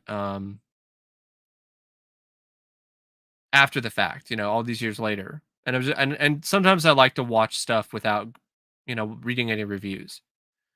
And saw it and it sucked hard and it did not hold up. It was bad and it was really a disappointment considering how good the first two Blade films were. Which is worse, Blade Trinity or The Dark Knight Rises? A controversial opinion, but I would probably pick The Dark Knight Rises. Blade Trinity's bad, but it's the kind of bad where I don't mind Ryan Reynolds' character. There are a few moments here and there that I can watch in terms of the action. The Dark Knight Rises is just an infuriating film on numerous levels.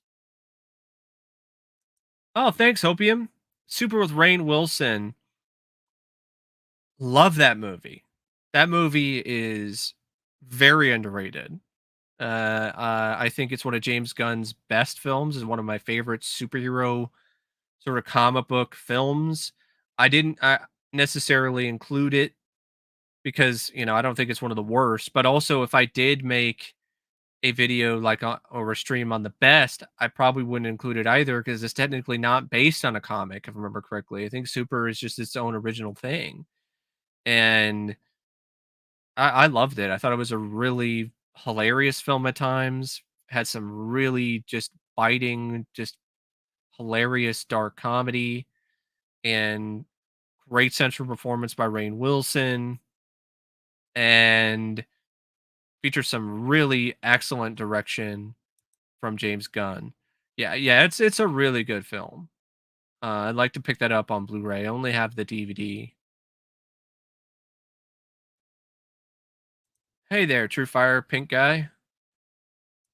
I mean, this is kind of tough. This is tougher than than you might think. But it kind of just depends on what kind of alien film I'm interested in or I'm looking uh for.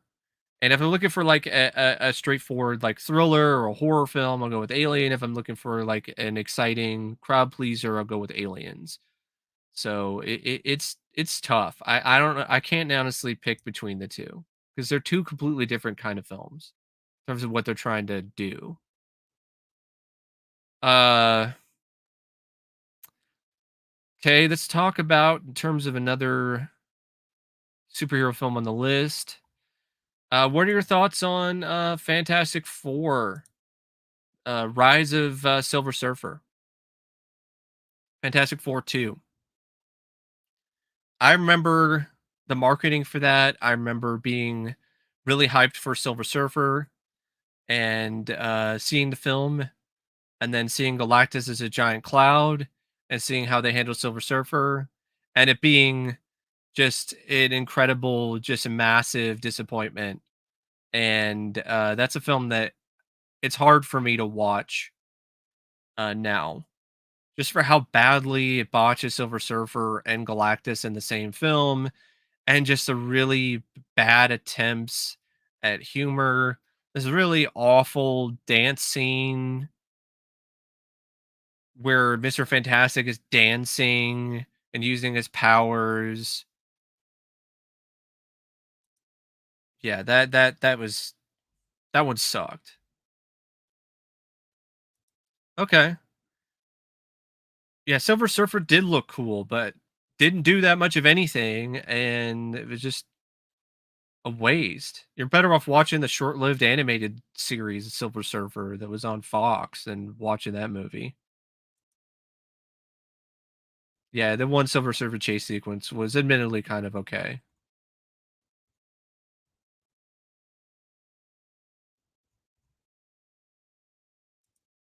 Hey, that's cool. That's cool. No worries. Um, I love Ewan McMahon, which got more roles as great as Doom. Yeah, he was fine as Doom. I wouldn't say great, but that felt he was all right.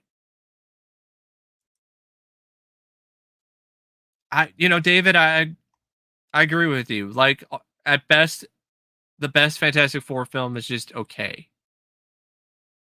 So there hasn't been a good, let alone great one yet. He wasn't bad. He wasn't bad. I personally prefer the 2015 film than Rise of the Silver Surfer because it doesn't butcher Galactus, doesn't butcher Silver Surfer, and I liked the fact that it was trying to take things a little more seriously and take things in a different direction with the body horror. Um, how about let's talk about another one from around the same time, X Men: The Last Stand. Uh, Saw that in the theater, I believe, with my dad as well, and remember being disappointed with it, mainly because of how badly it handled the Dark Phoenix storyline. But it's one that I honestly don't hate as much nowadays. Like, I like the action. I think there's some really good action sequences in it, and I can have some fun with it now. But it is still let down, but I can still kind of have fun with X-Men: The Last Stand. Honestly, I'd rather watch X-Men: The Last Stand than First Class or Apocalypse. But that's just me personally.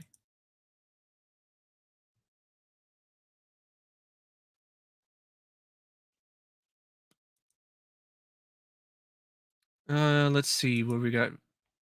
Chat's been up for 13 minutes. I'm gonna leave the chat. I mean, not the chat. I mean the poll. The chat's been up for longer than that. I'm gonna have the poll up for like an extra minute or so, the current one, and then I'll start a new one. Yeah, I mean, he wasn't. He was definitely a guy they hired for the job. Yeah, they were trying to cram two movies into one. They definitely were. I could see that. Okay, Moneyball was the first X Men film you saw in theaters. Yeah. Do I believe Spider-Man 3 and Hulk are the worst? No.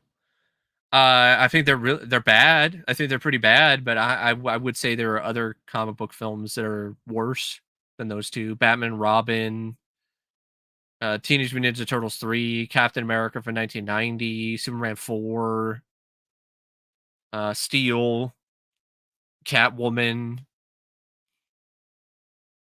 I think those are worse. Or X-Men Origins Wolverine. Yeah, I hope you. I really like Days of Future Past. I think that's the last good X-Men film. Yeah, the mutant cure. Yeah, it did come out of nowhere. Yeah, that was a mistake. I hated that scene when I saw that in the theater. That pissed me off.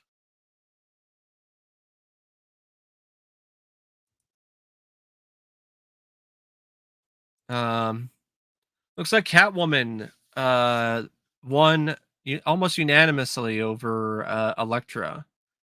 Okay, all right. So Catwoman won, and now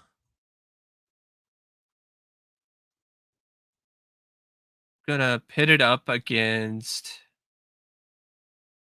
All right, I guess we're gonna pit it up against this one. Captain America won the last poll, so we're gonna pit. Yeah, I gotta pit the winner of this. Yeah, I gotta pit the winner of this particular one coming up against Captain America. So let's see here.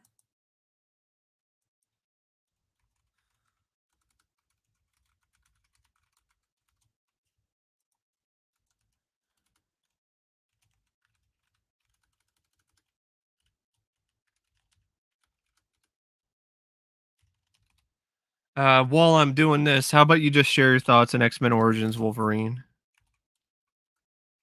Because I remember I saw that one in the theater too, and when the Deadpool scenes came up, like I was furious. I was absolutely beside myself because I was a huge Deadpool fan at the time, and I still am. Shows up, he's Baraka Pool with his mouth glued shut. What a fucking joke.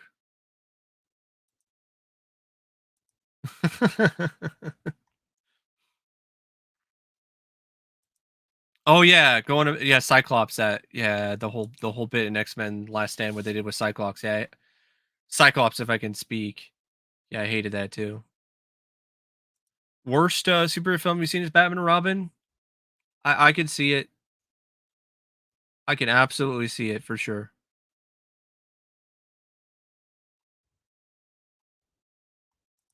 That is a pretty hot take, but you're welcome to have it for sure. Yeah, yeah, beyond shit for sure. For sure. Uh Awful. Hate that movie. Really bad. And I remember does everyone remember when that movie leaked on the internet? like the version that was like unfinished. It leaked on the internet before it came out in theaters. And then Fox was trying to blame that for its disappointment in the box office. And I'm like, it wouldn't have mattered if that had leaked or not. The reviews are scathing enough.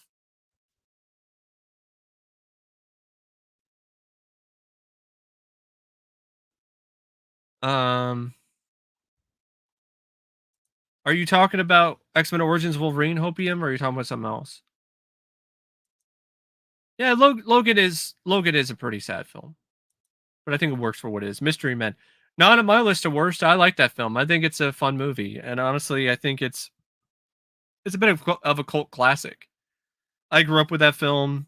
I still enjoy that film quite a bit to this day. I think it's one of the more underrated comic book films. Mystery Men.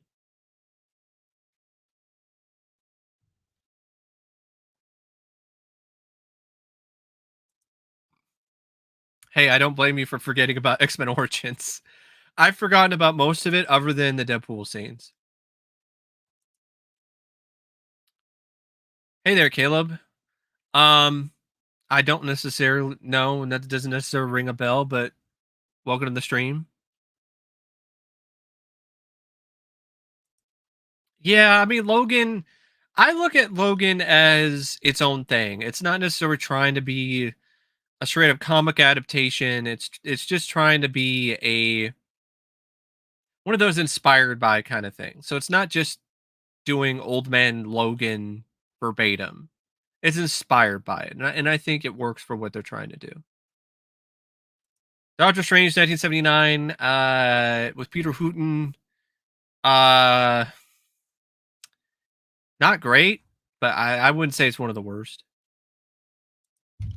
Monkey Bone, yeah, it does exist. I forgot that that's a comic book film.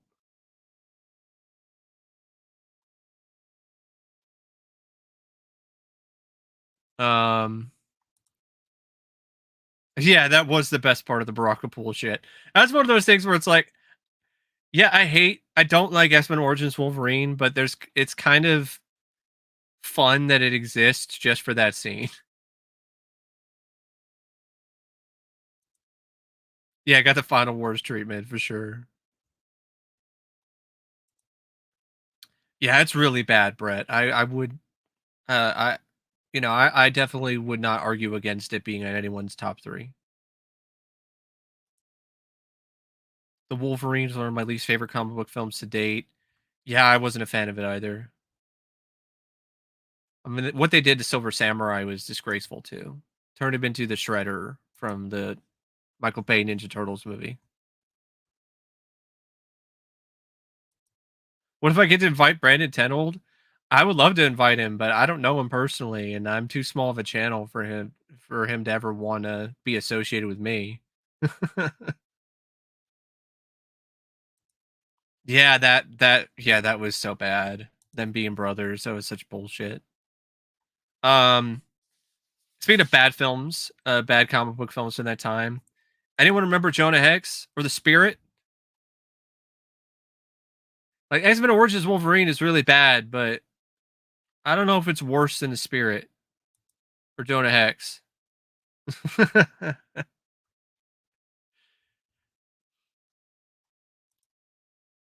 Or at least The Spirit. Like The Spirit, it was spectacularly awful. It's like the bastard child of Sin City.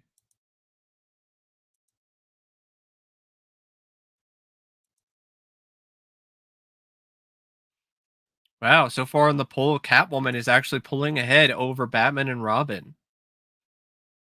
Kind of surprised by that. Yeah, Jonah Hex, it's not good. Not good. We'll say both of them. Okay.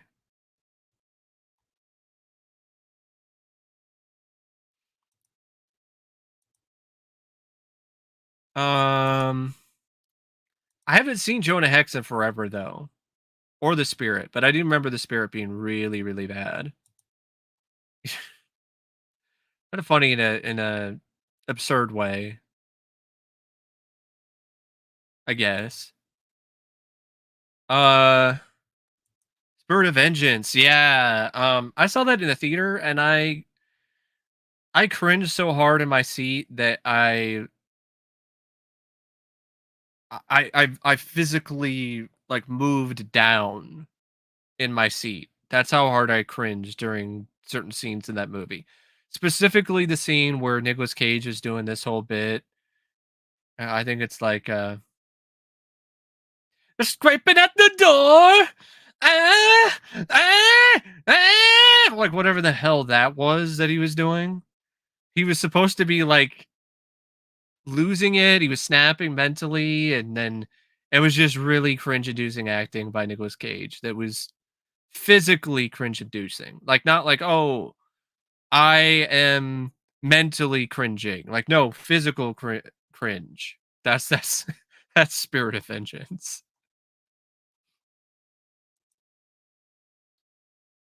Well, he's not wrong.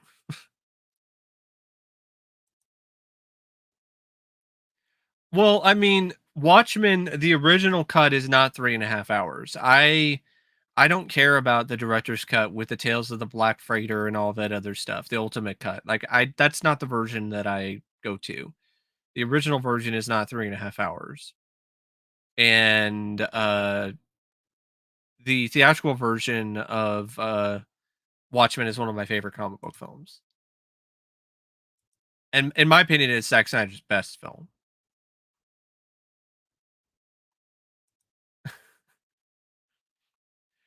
Yeah, he was pissing for sure.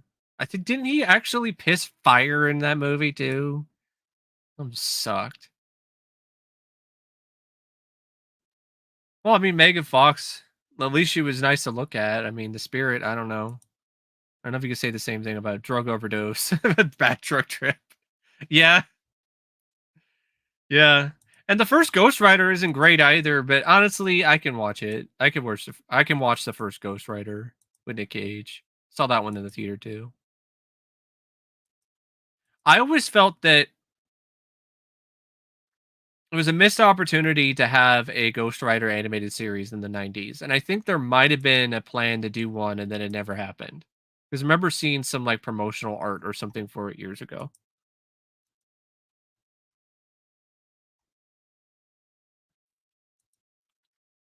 Daredevil 2003 or Ghost Rider. Daredevil. Although I could watch Ghost Rider. I'll go with Daredevil for sure. I think Kick-Ass still holds up. I love that movie. It's still one of my favorite comic book films. Saw that in the theater, loved it. Uh, Watched it many, many times since, still love it.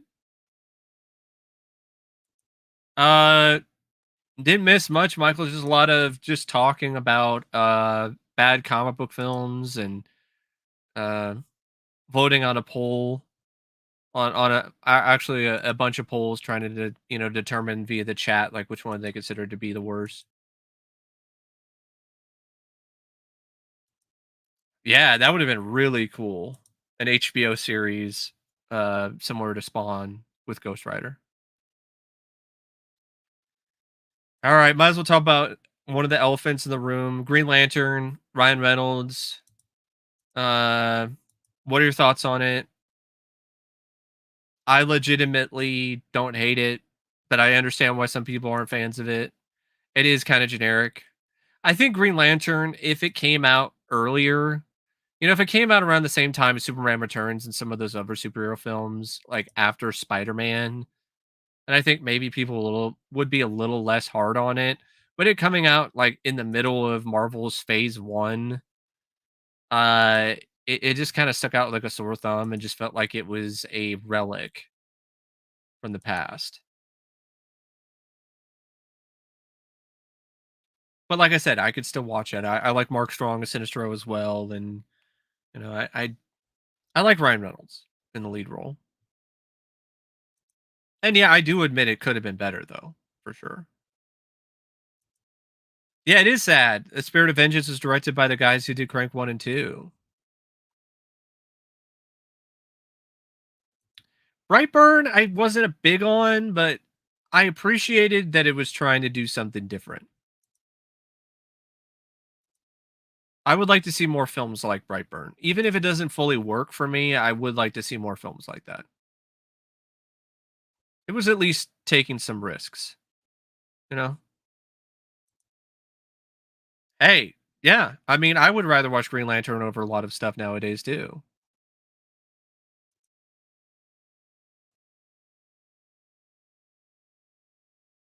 Uh, let's see. Looking more at the list here.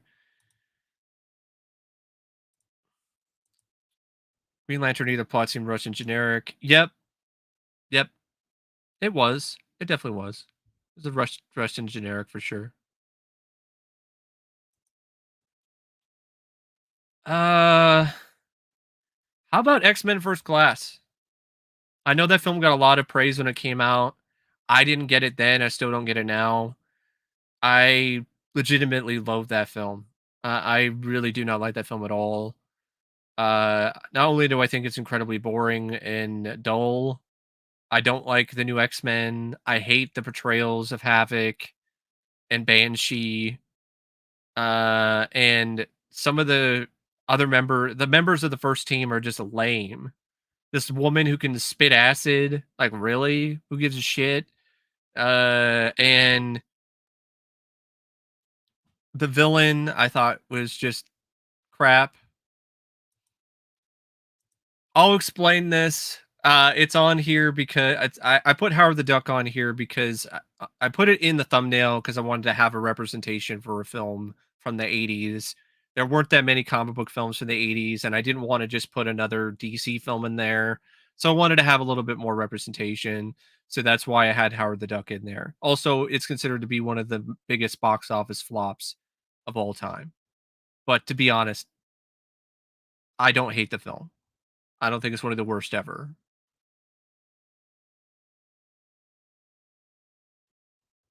Plus, I was under a bit of a time crunch to create the thumbnail, so I just kind of it just came to my mind, and so I threw it in there. Um, yeah, it would have been cool to see Sinestro in the Green Lantern sequel.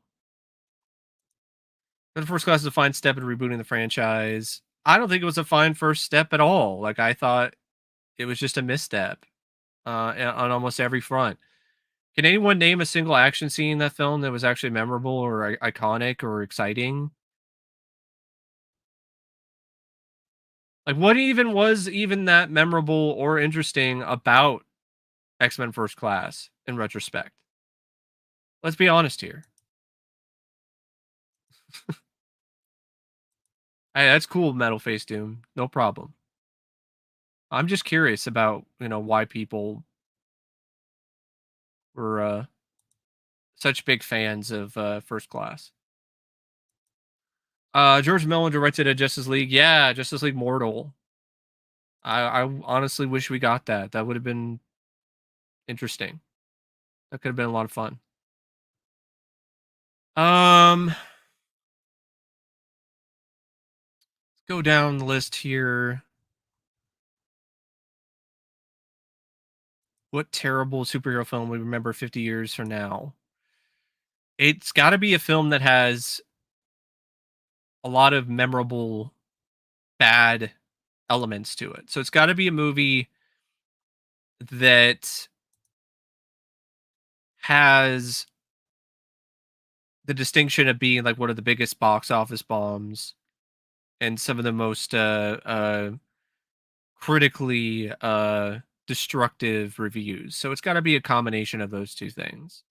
So it's got to be memorably bad. And as bad as Madam Web is, I don't think it's memorably bad enough that it will be considered to be uh one of those films that would be on a list like that. Yeah, something like that. Yeah, X-Men First Class, massively overrated. I agree. Batman and Robin, I don't know if that'll be considered to be 50, the most infamously terrible superhero film 50 years from now. I don't know. I think something will eventually overtake that. Well, I just briefly talked about Jonah Hex, the Explorer.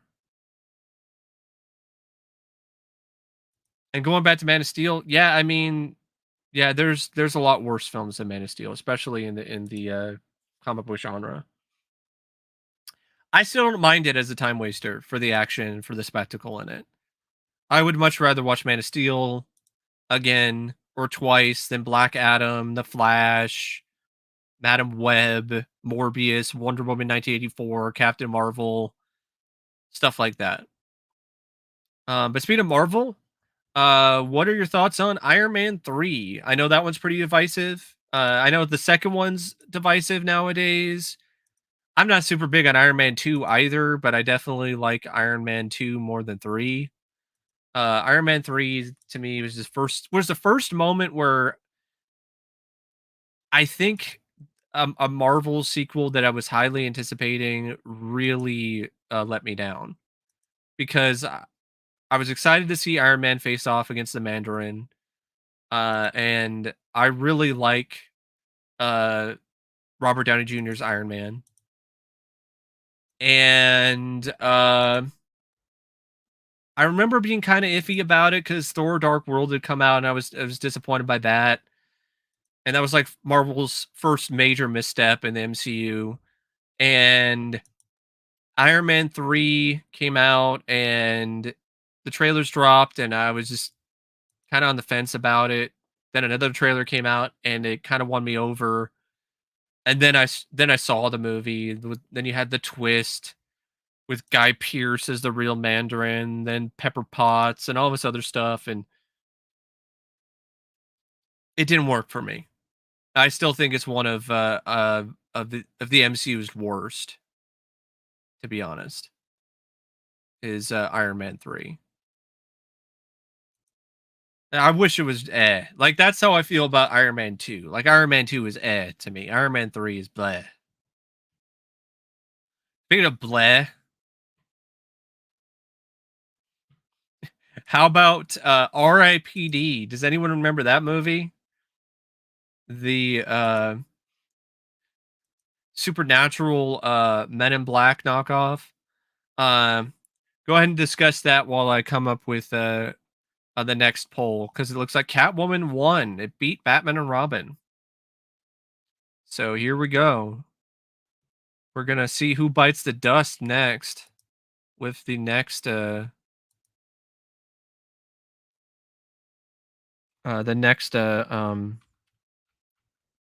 battle of the worst.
Okay, all right.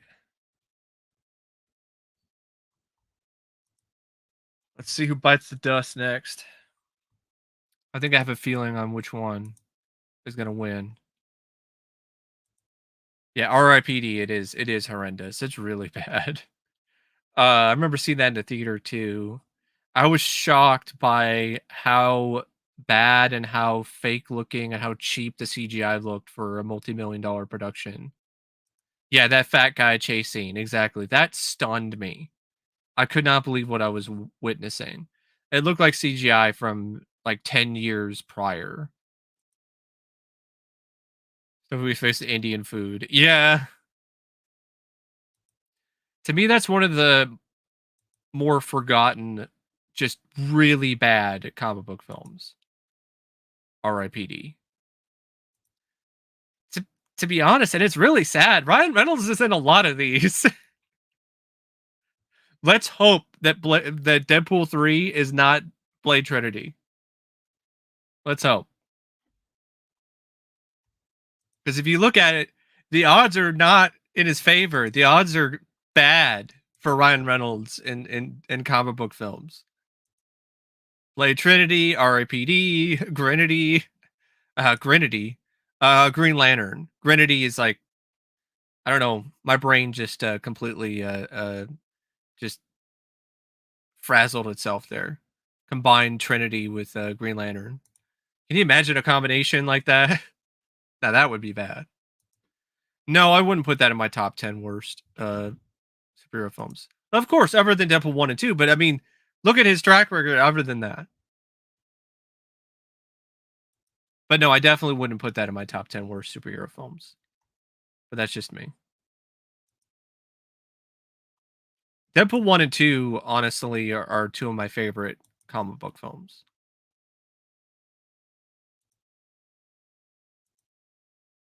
Yeah, R.I.P.D. All right. Fan Four Stick. To me, this is just a popular punching bag. I don't think it's honestly as bad as so many people make it out to be. I know for a long time that was like the pick for the worst comic book film ever. And when I saw it, I was just like, yeah, it's not good. There's a lot of studio interference. You could tell when there were reshoots. It's a mess. But I could see what Josh Trank was trying to do, and it's interesting. And I don't think the cast is that bad. I think if you had better action scenes, I think the film would be more I wouldn't say fondly remembered, but I think that it would have been remembered less harshly if the action scenes were better and actually memorable. Um it doing a lot of different stuff in terms of the origins of the characters or just different than the comics in general. I think it got a little too much crap for that because there were a ton of other comic book films that did the same thing, but they got a pass. But Fan Four Stick got a target on its back for doing that, and I think it's a bit hypocritical, to be honest, to be like, oh well, Fan Four Stick is a piece of shit because it was so different from the comics in terms of this and that. But The Dark Knight Rises is a masterpiece, even but that was like so different from the comics too. But I guess this is one of those things where, it's only a problem uh in certain instances. So it's a selective problem, so to speak. Like to me personally, Fantastic Four 2015 is better than X-Men Apocalypse. That I would rather watch Fantastic Four 2015 than Captain Marvel or Morbius or Madam Web or The Flash. But and hey, that's fine. That's fine if you weren't a fan of it. Yeah, it's not that good. It isn't. I personally think it's just average. How some people feel about Madam Web is how I feel about Fantastic Four 2015. Some people think Madam Web is not as bad as people make it out to be. It's just average and just kind of forgettable. Just doesn't fully work. That's how I feel about Fantastic Four, Fan Four Stick. Exactly, average. That's how I feel about it.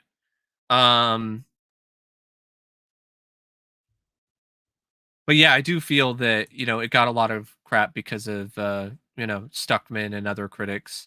Similar to how some other films became like just infamous punching bags because of the internet critics punching them so hard.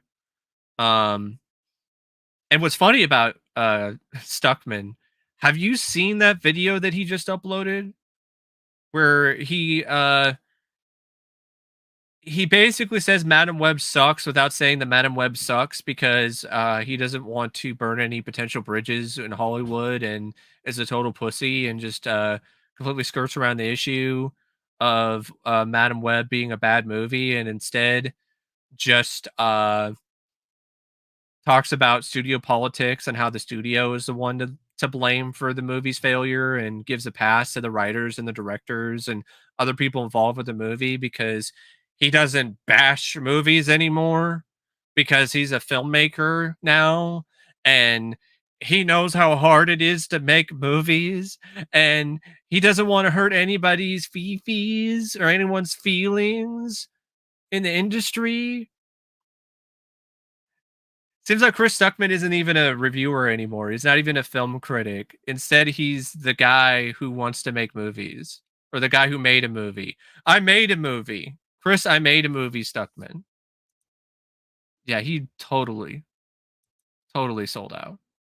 Absolutely. 100%. 100%. I never liked him to begin with. I was never a fan of Chris Stuckman. But I feel for anyone who has to see this just a self-immolation or just destruction that he's putting himself through because he's deciding to be a shill and a massive kiss ass. Honestly, I think that's his argument about the studio being a problem. That's that's not a bad argument. I just think he shouldn't have made a clickbait video about Madam Web and should have just made it into a clear discussion video about how the studios and how their influence and how major studios are a big reason why so many films fail nowadays, and how not everyone else involved with the production is always the ones that should share the full blame. I agree with him on that. I think a lot of people tend to just go after the director, for instance, when it comes to a movie like Madam Web or a movie that fails, and just shred them, when I think it's a collaborative effort of failure, and the studios are definitely a part of that. But to try to do this whole thing where the studios are the majority shareholders of the blame, no, no, that's giving too much of a pass when it comes to, the directors and the writers and cast members and their contributions to things. Thoughts on Kick Ass 2?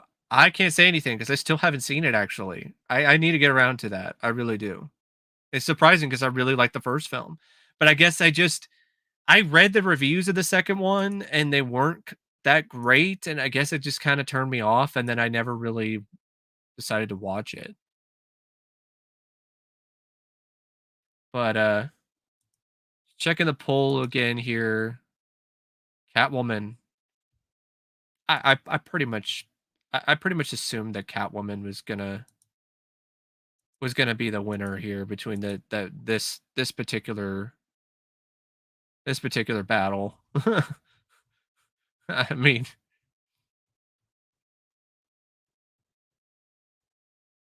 but we'll see what happens next. I was just surprised Batman and Robin got knocked out so early.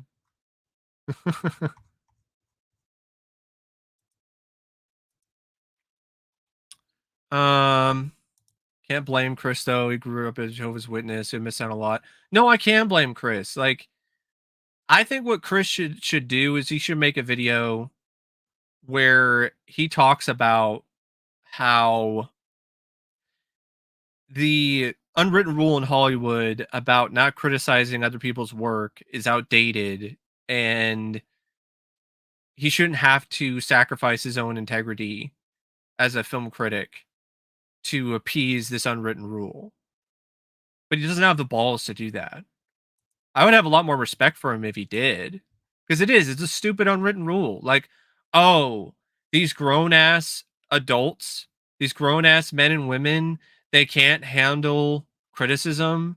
They don't want their feelings to get hurt. So you can't criticize their work, you can't criticize their performances, you can't criticize their direction, you can't criticize what they do in the industry because it hurt their feelings. Give me a freaking break. No wonder so many of these films nowadays suck because they keep perpetuating this Hollywood echo chamber where they don't want to hear any criticism from those inside the industry. I think that should be that. Honestly, I think that's the criticism that they should hear the most. Is from their fellow directors or their fellow writers or fellow actors.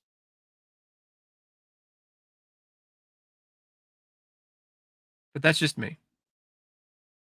I don't think we need a Kick-Ass reboot. I don't. Um, think about I'll think about.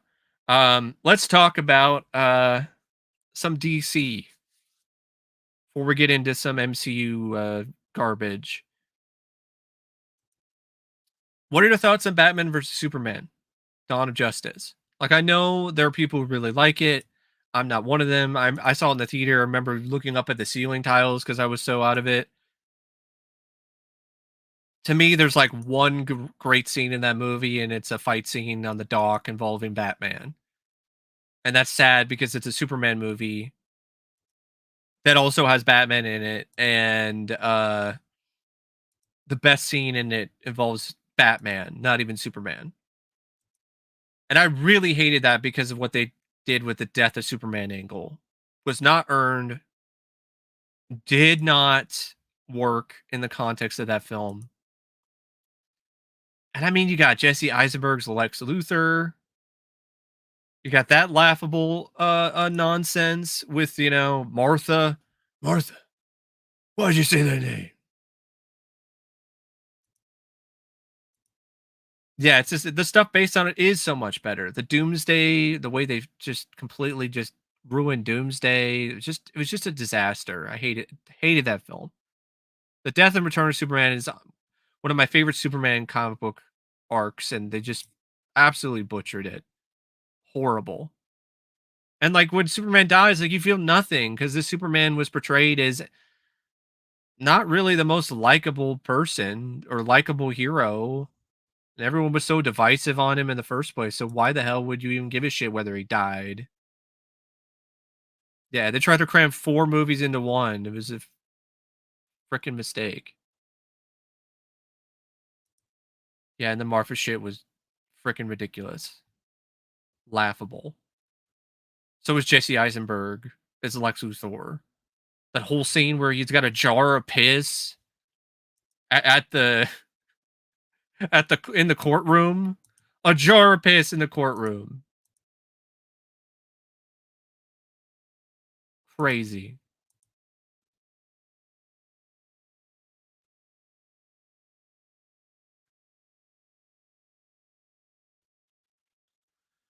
Um Chops Zack because Zack Snyder's a hack. He's like the Rob Liefeld of directors. That's not far off, to be perfectly honest. It isn't. Hey, it's cool. I appreciate the honesty. It's cool. But I agree with you on that. I think his Snyder's Justice League is overrated.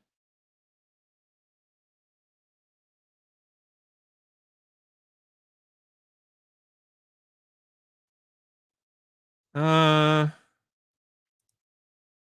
is there gonna be a Deadpool Wolverine movie? Yeah, it's called Wolverine. It's called Deadpool and Wolverine.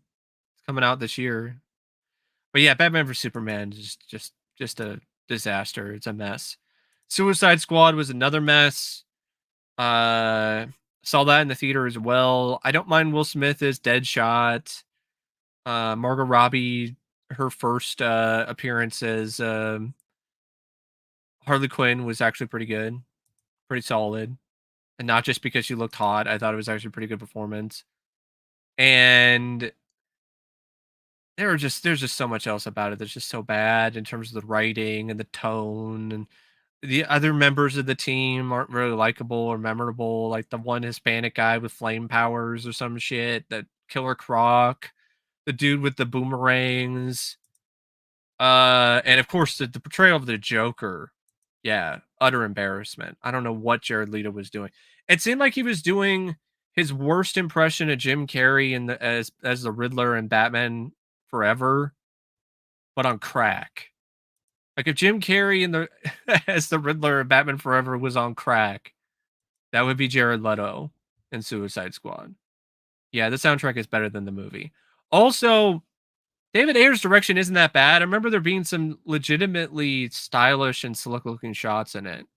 Like the scene which is a flashback, which is the origin of Harley Quinn with the Joker and everything. I like the usage of color in that. There's legitimately some good looking shots in that movie. That's what makes it being such a mess and just so disappointing. So much of a letdown because it actually looks pretty stylish and there are other elements to it that seem like they have potential. Kind of the same way that I feel about Justice League. Both cuts, the Joss Whedon cut and the Zack Snyder version. I know this is a controversial opinion, but honestly, I'd rather watch the 2017 Justice League, as bad as that is, with the CGI'd mustache and a bunch of other things about that film that don't work. Think I got a thing from Margot Robbie. You know what? I think you're right, Gabo. I think you're right. You're right about that. Maybe that's why I didn't I didn't hate Barbie as much as other people did. Um, but Justice League, the 2017 film, yeah, it's not great, but it's not 3 hours long, and I don't know, like, I don't like it, I don't love it, but if I had to choose between the 2, I would pick the 2017 film. It's less hard for me to watch. No, I don't like the Snyder Cut. I did a rant on the Snyder Cut. I think, the Snyder Cut is overrated. I think it's not very good, at least for me anyway. All right, Catwoman beat Captain America. I was expecting that. So okay, so we have Catwoman. So Cap won the first thing. Catwoman won the next showdown. All right, let's see. I got a pretty juicy one here for you in terms of the poll. I think I might know where things are gonna go with this, but I would like to hear your thoughts on it. Feel free to continue to talk about Justice League, either version, while I set up this poll.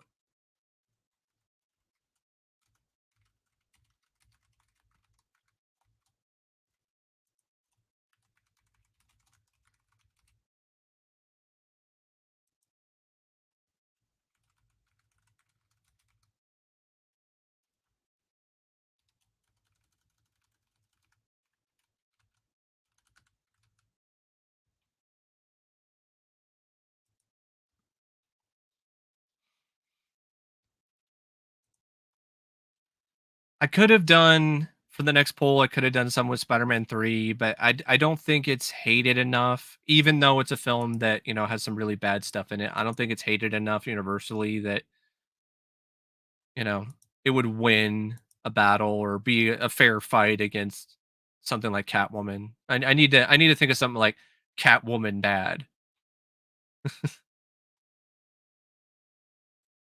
The Batman was more boring than the Snyder Cut? No, not even close. I saw that in the theater and it did not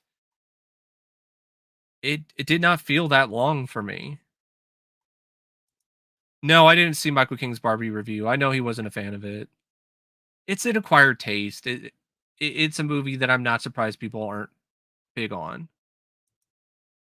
but I don't mind it for what it is. But it does have flaws. It really does. What about Elektra? It sucks, but it's not worse than Catwoman. Yeah, some of them definitely are a part of a cult. Some people who like Snyder though, they're not exactly as crazy as some of those other fans.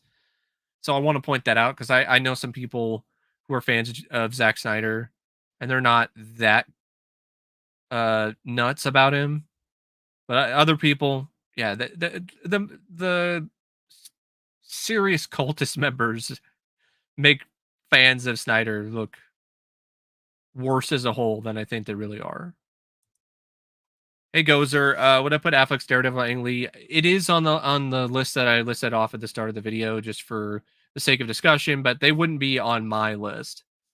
Hulk would be like an honorable mention or something, but I don't think it would be on my personal worst of list.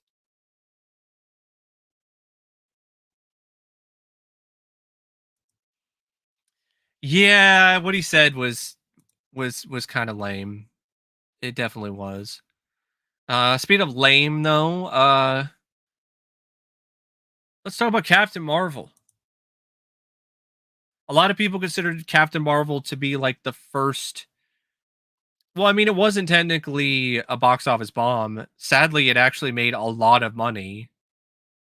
It was actually, if you look at it, it's one of the last hugely profitable films for Marvel, which I think is just nuts because that film is just so generic and lame in almost every way imaginable. But um, Captain Marvel, to me, I think it's one of the worst comic book films, and it's definitely one of the worst MCU films. Although I've heard the Marvels is somehow worse, which is crazy to me. Oh yeah, that. Oh god, just God, that just pisses me off just thinking about that scene. After leading fans on for all this time about this backstory about how Nick Fury lost his eye, you're thinking about how it could be this harrowing, tragic backstory, something that could be its own movie, maybe like the focus of a Nick Fury Agent of Shield spinoff, which I'm honestly surprised they never made. I wish they did that. I wish they did that movie, the Nick Fury Agent of Shield spinoff with Sam Jackson as Nick Fury. You could have like some moments with him as young Nick Fury early on, showing how he lost his eye. Then, he's involved in some sort of thing with, a new form of Hydra or something along those lines, or Secret Invasion or something. I would rather seen that, the Nick Fury Agent of Shield movie, instead of Captain Marvel. Who even asked for the Captain Marvel movie to begin with? Time waster. Um, hey, you got a good nap out of it. All right, that's cool. That's fine. And you like Nirvana, right? Hear that music in the background? It's the 90s. It's nostalgia. Isn't it cool? Hey, we have a scene in a blockbuster. And Captain Marvel shoots a standee of True Lies. And I'm like, that's not cool at all, because True Lies kicks the shit out of your movie. How dare you shoot True Lies? Haven't seen that piece of shit, never will. Hey, good on you.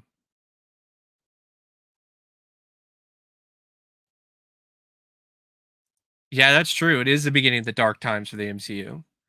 That is honestly the last MCU film I've seen. It really is. I think the beginning kind of started even earlier than that, though. I think Black Panther came out before, and Black Panther to me is also pretty bad in retrospect. Yeah, it sucks that Chadwick Boseman died at a young age. But let's not try to sit here and act like the Black Panther movie was great. Especially not the CGI in the climax, or the action or the fight scenes or any of that stuff. Uh, it's one of those films that I saw in the theater and didn't mind it, but then I rewatched it again afterwards, and it does not hold up. I think people kind of walk on eggshells a little too much when it comes to Black Panther because they don't want to offend people. I don't understand that. Um, I don't think it's that good of a movie. Yeah. What I mean, I I I think that's a valid criticism. I think it's a valid question to ask. Easily one of the worst MCU films. Yep. No, I didn't see Multiverse of Madness. Like I said, I need to revisit the MCU, and when I get to that point, I'll really dive into the dumpster. That's fucked up. That's just messed up, honestly. Especially for reasons for not liking it or just think it was okay. Had nothing to do with race. By this logic, I should say, hey, if you hate Predator 2, like what my friend Matt has said numerous times, if you hate Predator 2 with Danny Glover, you're racist. Or you don't like the Meteor Man, you don't like Blank Man, then you're racist. It's stupid.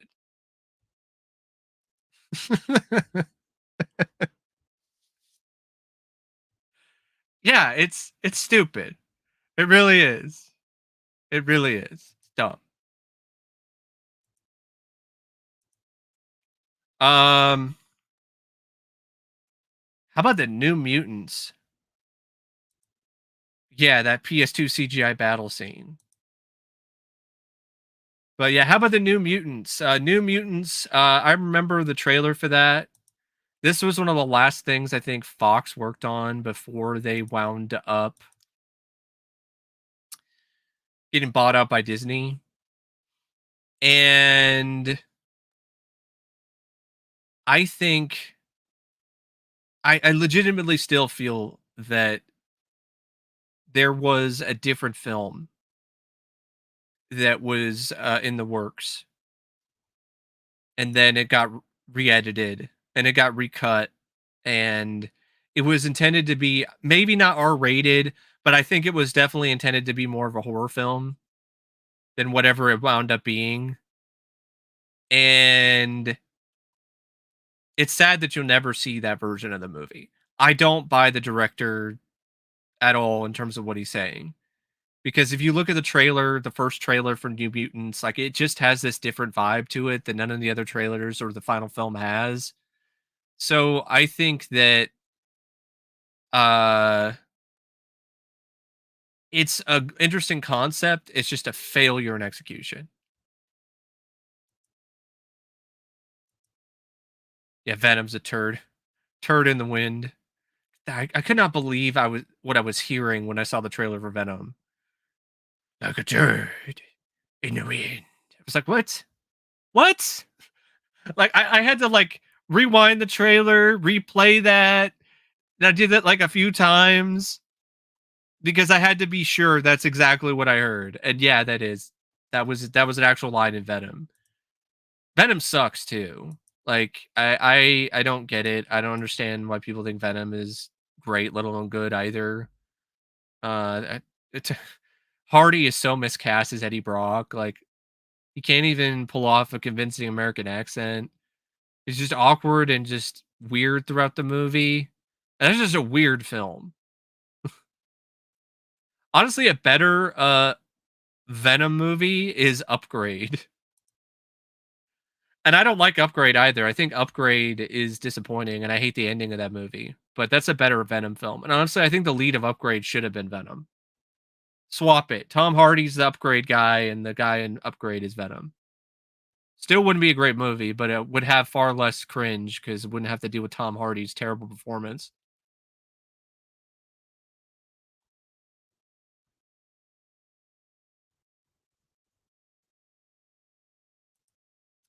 I haven't seen Venom Let There Be Garbage. Venom's rapping? Oh god. I stayed away from that one because I love Carnage and I've been waiting to see Carnage in a movie for years, and then I saw it was PG-13 and then I was like, fuck this. I'm not watching that shit. You can't have a PG-13 Carnage. That's fucking pointless.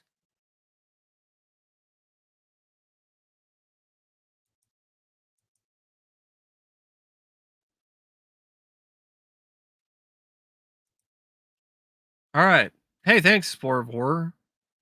Yeah, I thought about that one for a long time. I just never really sat down and did the video. Like I did a lot of thinking with that one. For Hate and Thunder. I've heard I've heard a lot of bad things about that one, from the CGI to the writing to so many different things. Yeah, yeah, both Venom films should have been R. Like I don't understand why they tried to make Venom into a PG-13 franchise. His own spin-off comic series was called Lethal Protector. How can you make a Lethal Protector series and it not be rated R?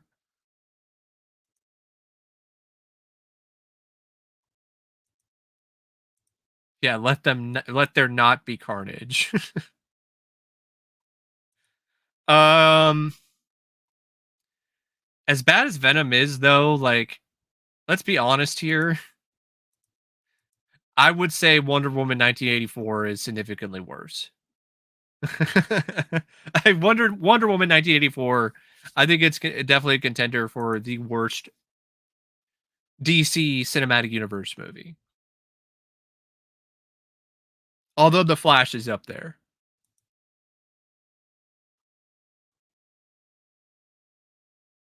But I think The Flash was retconned into its own sort of thing. So I don't even know if it really counts.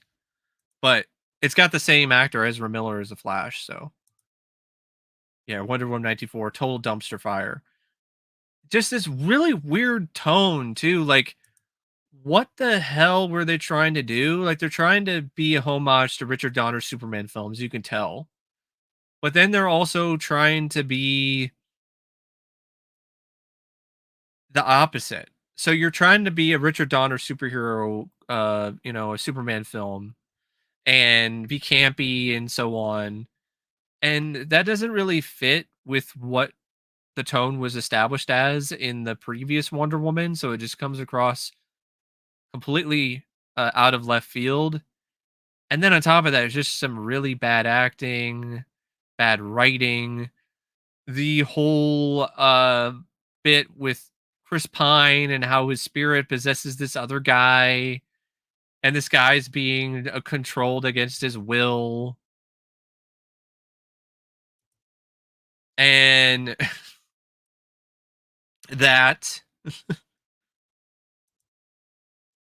And yeah, just like that, Patty Jenkins's career was over. She was never that great of a director to begin with. She got way too much accolades that she didn't deserve from the last Wonder Woman.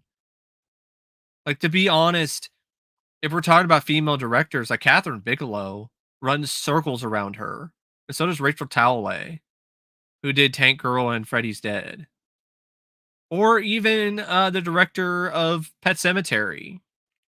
Her name's not coming to me at the top of my head for some reason, but she's also a better director than Patty Jenkins.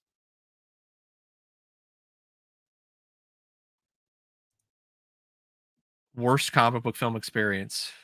Yeah, it's up there. Like, the whole ending was so preachy, and then there's shots that look like it's just straight out of a makeup ad. Mary Lambert. Yep, that's it. Hunter Warzone is not great, but it's not on the same level as bad as some of the other ones. Other bad ones, if you ask me. Yeah, Wonder Woman 1984. What a flop. Gonna see Craven the Hunter. If it comes out this year, I'll see it. I don't really have a whole lot of hope for it, but I'll see it. Here's my thoughts about Craven the Hunter. This looks like somebody broke into a time capsule and took a script from like the late 90s and now it's being made. I'm just puzzled. It literally looks like something that Canon would have made, or 21st Century Pictures or something like that, direct to video. Starred Steven Seagal as Craven the Hunter, or Michael Dudikoff or something. I wish they did that. I'd rather see that version of Craven the Hunter, like the late 90s, early 90s.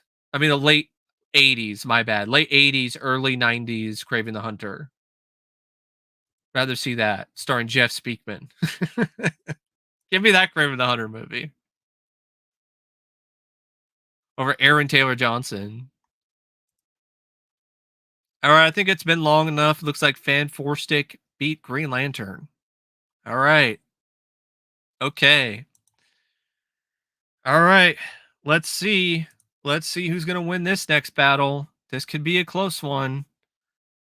Um, share your thoughts on Morbius while I am setting up the next poll.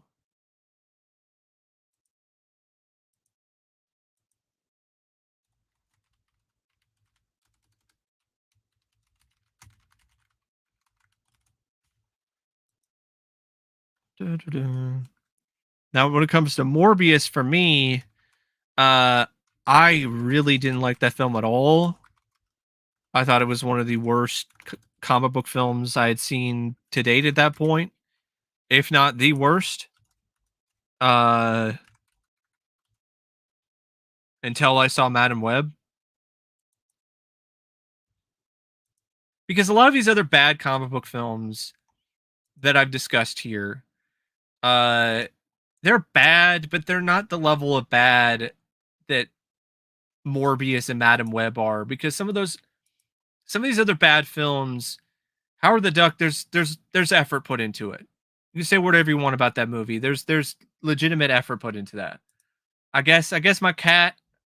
You're talking about Morbius and Madam Web again? All right, I gotta comfort you. Gotta be there for you. I'm okay. But yeah, I thought that yeah, but a lot of those other bad movies, Superman 4, there's still some effort put into it. Not as much as I think there could have been, but there's still more effort put into that and more charm than something like Morbius or Madam Web. Same thing for Elektra, same thing for Catwoman,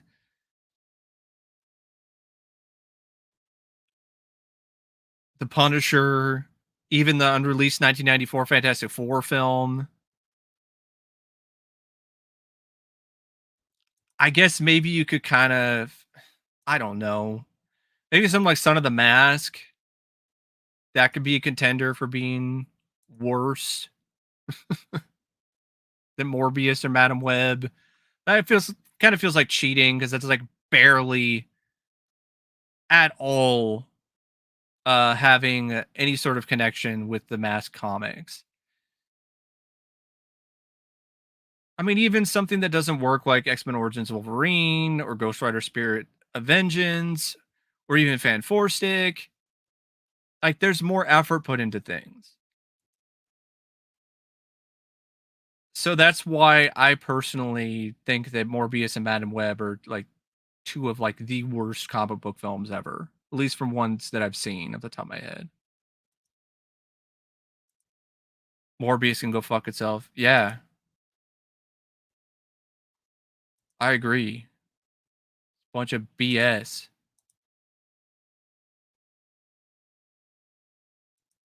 What, they thought about doing an Aunt May movie? Why? Why would we do an Aunt May film? What? Please. No Aunt May movie. We don't need an Aunt May movie. Especially not after Madam Web and Morbius. Zero effort into it. Yeah, I mean, to be fair, an actor not seeing a film that they're in isn't necessarily a complete knock against the movie. There's plenty of actors who have never seen something that they're in. But yeah, it's definitely not it's not a ringing endorsement.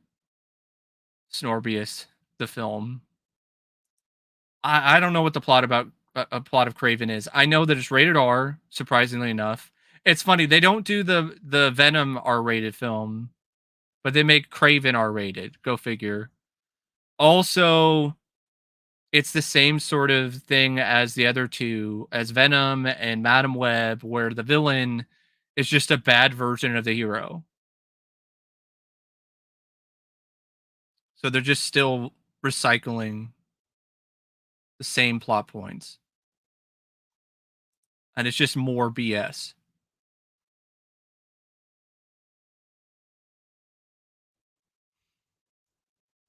Uh Birds of Prey. A controversial opinion for me. I actually like Birds of Prey. It's got its problems. I think it's got too many things going on at once, too many subplots, too many characters. But Margot Robbie is still a lot of fun as Harley Quinn. I love the style of the film. I actually think the film has a really great looking style to it in terms of the direction, the usage of colors, and the editing. And I just love the look of the film. And I think some characters are definitely stronger than others. I'm not as big on their take on Cassandra Cain, and sometimes the jokes don't work. But I felt it went by at a pretty decent pace, and I don't think it was honestly as preachy as people were making it out to be. and I liked the Huntress in it, and I liked some of the action in the film.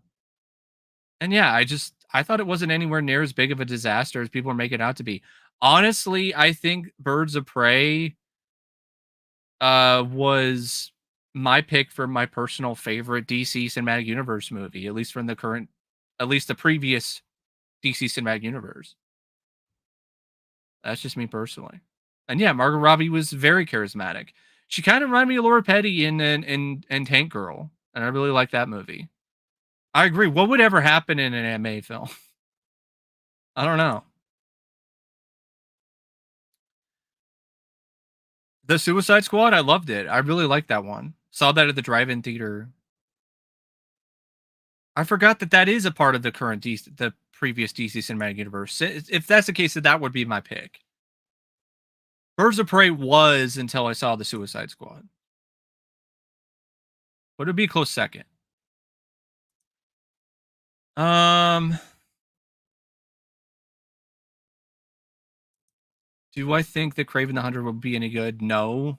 Do we have any reason to have a shred of faith in anything that Sony is doing with these Spider-Verse movies? Do I consider Conan and Red? No, they're not Marvel characters. Conan and Red Sonja were characters that were created in books before they were in comics. Yeah, that's another reason why I really like the Suicide Squad is that you can treat it as its own standalone film. And that was the right call by James Gunn and everyone involved. Shazam, yeah, that one was all right. It was okay. The sequel, not very good. Not the great. Not the greatest. Not the great. Yeah, I do have a drive-in theater. There's one over in Newburgh, Oregon that we go to every now and then.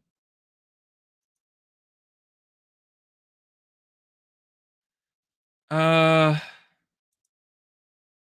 looking at the poll right now, Catwoman is pulling ahead. A fan 4-stick. Okay.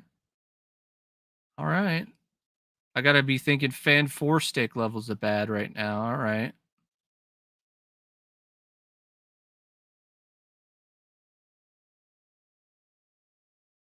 I don't quite want to.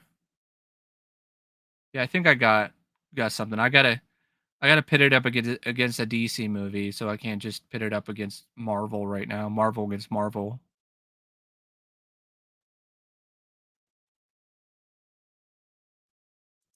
But we're getting there, folks, in terms of like running out of stuff to talk about.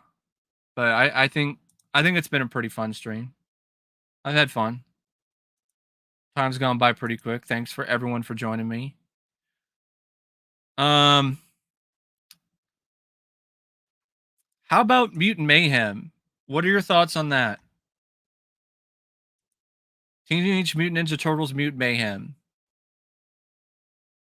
Honestly, I thought it was worse than Turtles 3, and that film sucked too. I don't understand the decision to make the Turtles into just annoying, obnoxious teenagers that you want to just shove in a locker and leave them to rot. I don't like the jokes. I don't like how they handled things at all. Not just when it comes to like the design of April, but that is a problem. And also how they wrote her. She vomits. And she's shy. And even that whole thing they screwed up. Like it's supposed to be this whole thing where oh she vomits because she's nervous, and then she still vomits on camera, and that never has a redemptive arc. She still vomits anyway. Probably because she saw the art design of that movie, just vomit inducing. It's like, hey, let's do Spider Verse, but if it was left in a sewer for months. Yeah, Seth Rogen is definitely he's definitely he's gone bad. Is in terms of like milk being left out in the sun, bad. I don't blame you.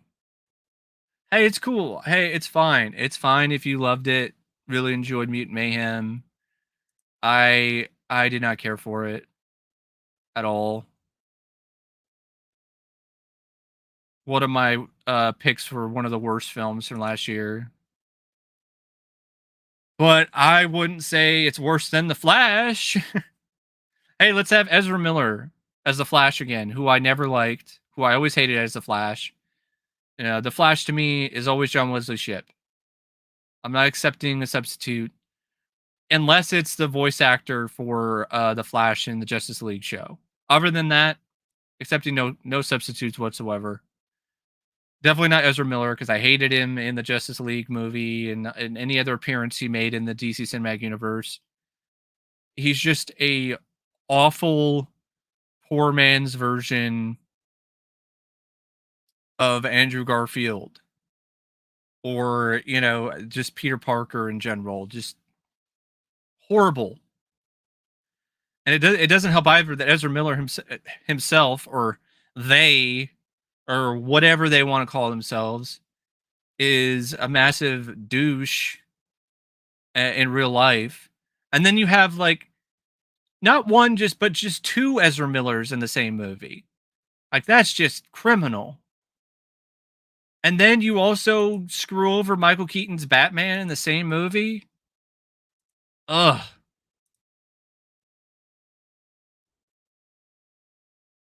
The Supergirl was not much of anything either. Although I don't think Sasha Calle deserved a ton of crap. I don't think she was that bad. Another one of those things where she was given absolutely jack shit to work with, so it's really hard for me to really criticize her that harshly. Michael Keaton phoning it in, doing it for his kids, cool, good for you, but you didn't have to do it. It's kind of like when Goldberg came back to WWE so he could be there and wrestle for his kid. In hindsight, it's not a good idea. It wasn't a good idea. We are Ezra Miller. So he's Venom? Interested to see Brendan Fraser's Firestarter. Oh yeah, the Batgirl movie? Yeah, in all honesty, I wish the Batgirl movie was released instead of Madam Web. Can Madam Web be the one that was deleted for a tax write-off? Because yeah, Batgirl could have easily sucked. But it has Brendan Fraser as Firestarter. Firefly. I think that's what his name is. It has Brendan Fraser as Firefly. Michael Keaton's Batman was in it too. Just for that reason alone, it has more merit to me than Madam Web. It was canned because of tax write-off purposes. And it technically wasn't completely finished. It didn't go through post-production fully. But it wouldn't have taken that long for it to go through post-production. Shooting was finished. They were already in process of editing things. I think there was already a version that aired for a few select people. So there was something that was concrete enough to have some semblance of a cut. I don't know how did the movie look terrible? We never saw any footage. We never saw a clip. All we saw is sequences that were shot. Well, not even sequences. We just saw on-set photos. I mean, the movie could have actually been okay. A lot of people dunk on Birds of Prey and say that it's garbage and it's terrible and it's just woke and all that, and that wasn't that bad, at least to me personally. So Batgirl could have been okay. More than likely, probably wouldn't have been, but I still would have rather seen Batgirl and then Madam Web or The Flash. Leaked trailer? I don't think there was a leaked trailer. I've never seen a leaked trailer anywhere. Maybe there was, but it definitely doesn't exist anymore. Could the movie still come out? Nope. Cannot. The footage was deleted permanently. Never going to be released. Never going to come out. Ever. Same thing goes for Acme. What Coyote versus Acme. It's going to be deleted and just gone. Because they're tax write-offs and legally they can't bring them back. They're just going to be forever lost media.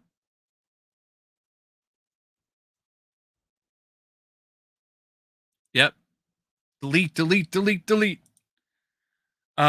Wish I could do that with the Flash. Definitely delete some of the imagery from that film out of my mind with that just absolutely crappy CGI, the lifeless CGI version of Christopher Reeve and Helen Slater that Christopher Reeve's family was never even asked for permission to use in the first place, which is disgraceful. You didn't even ask them for permission. You were just like, yeah, we're just going to have a CGI Christopher Reeve in there looking like a lifeless CGI mannequin and having Helen Slater look like a lifeless real doll. We're not going to ask anyone that was involved, anyone who, you know, is still alive that was related to these passed away celebrities. We're just going to do it. Apparently, they did ask Nick Cage, and Nick Cage did some stuff, but none of that is what actually showed up in the movie.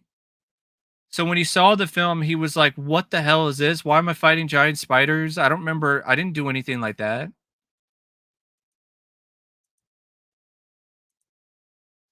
So CGI was AI. I would not be surprised. And like the CGI babies, and just that whole scene with the Flash saving babies, putting a baby in a microwave. It's Flash movies. Trash. The trash. Speaking of that, I think I got my contender. Oh, but it's still Catwoman. Catwoman. Wow, Catwoman won again. It beat Fan Stick. Okay, I gotta pick a Marvel one now. It's Catwoman bad. All right, I got something. Feel free to, I guess, discuss your thoughts on some of these other Marvel movies. Like, I haven't seen these MCU films, but talk about Black Widow and Eternals while I set up this next poll.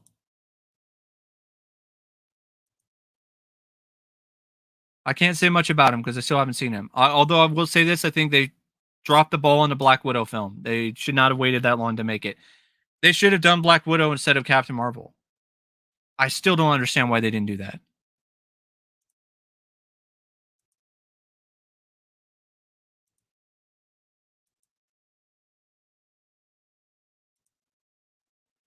All right, let's go. Catwoman 1.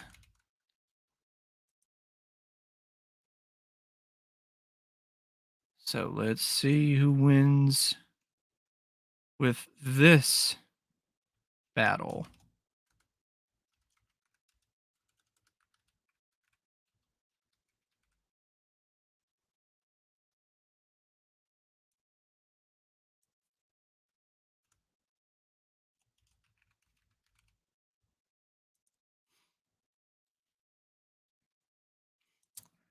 All righty. Kevin Phage wears his baseball cap's too tight. That's why. That's a good explanation for it. That makes sense. Um, Speaking of Kevin Feige or Feige or Feige or however the heck you pronounce his name, he's a big part of why the MCU is in such dire straits right now, because he's become this guy who is a huge proponent of certain identity politics. And you want to talk about the MCU? That's him. The guy who used to be our hero, like now he's the villain.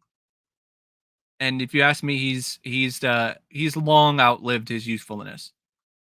He should be forced out. I think one of the main reasons how or possibilities for the MCU or Marvel in general, even while they're still under Disney's Iron Fist, to kind of get back to where they once were, is to fire Kevin. He needs to go. His time is up. All right. See you, Bobby. Thanks for dropping by. Yeah, the rumor about the Flash was that Bale was supposed to make a cameo.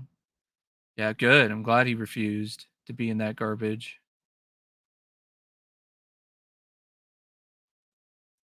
Black Widow sucked. The Eternals is abysmal.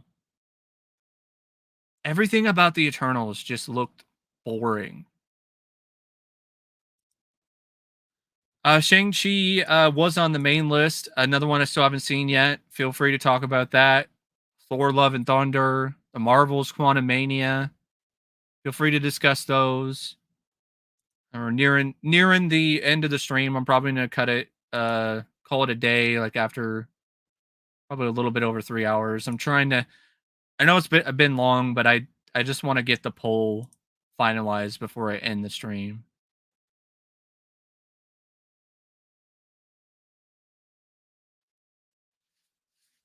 Um, but yeah, the Eternals, like it just seems like there's just first off, it was not necessarily the best kind of comic to adapt, I guess. It was too obscure. People didn't know who the hell the Eternals were. Also, Marvel made a huge mistake thinking that this was like some big, I guess, critical kind of darling movie, like the kind of movie that, oh, we're gonna show it to Sundance, and then we're gonna get everybody like congratulating us, and then we'll win awards. And I don't know why they thought this was an award-winning movie, but here we are. Um,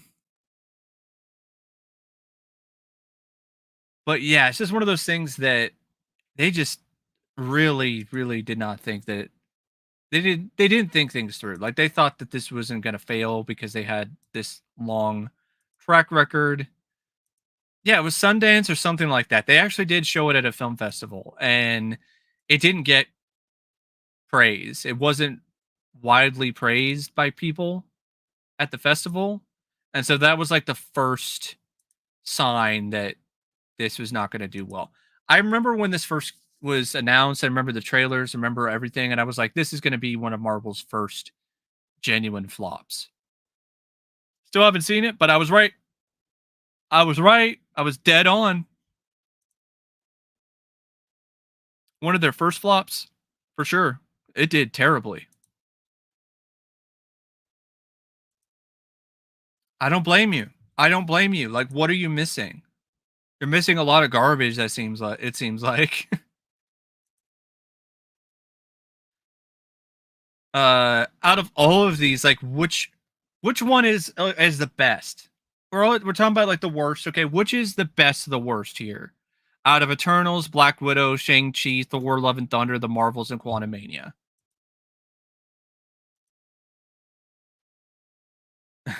Jack Kirby bailed on it. Damn. Even the creator was like, "Fuck it, I'm out of here."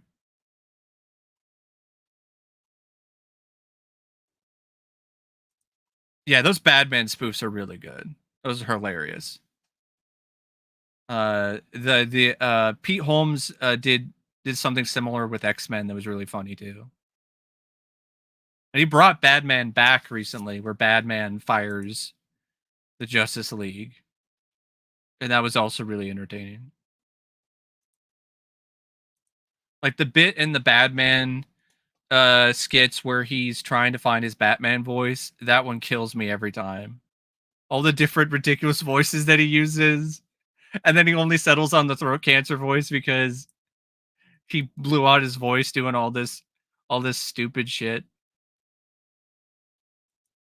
At least Shang-Chi had style and impressive choreography. Okay. Would that okay? Shang-Chi is your pick for the best of the worst. Okay. All right.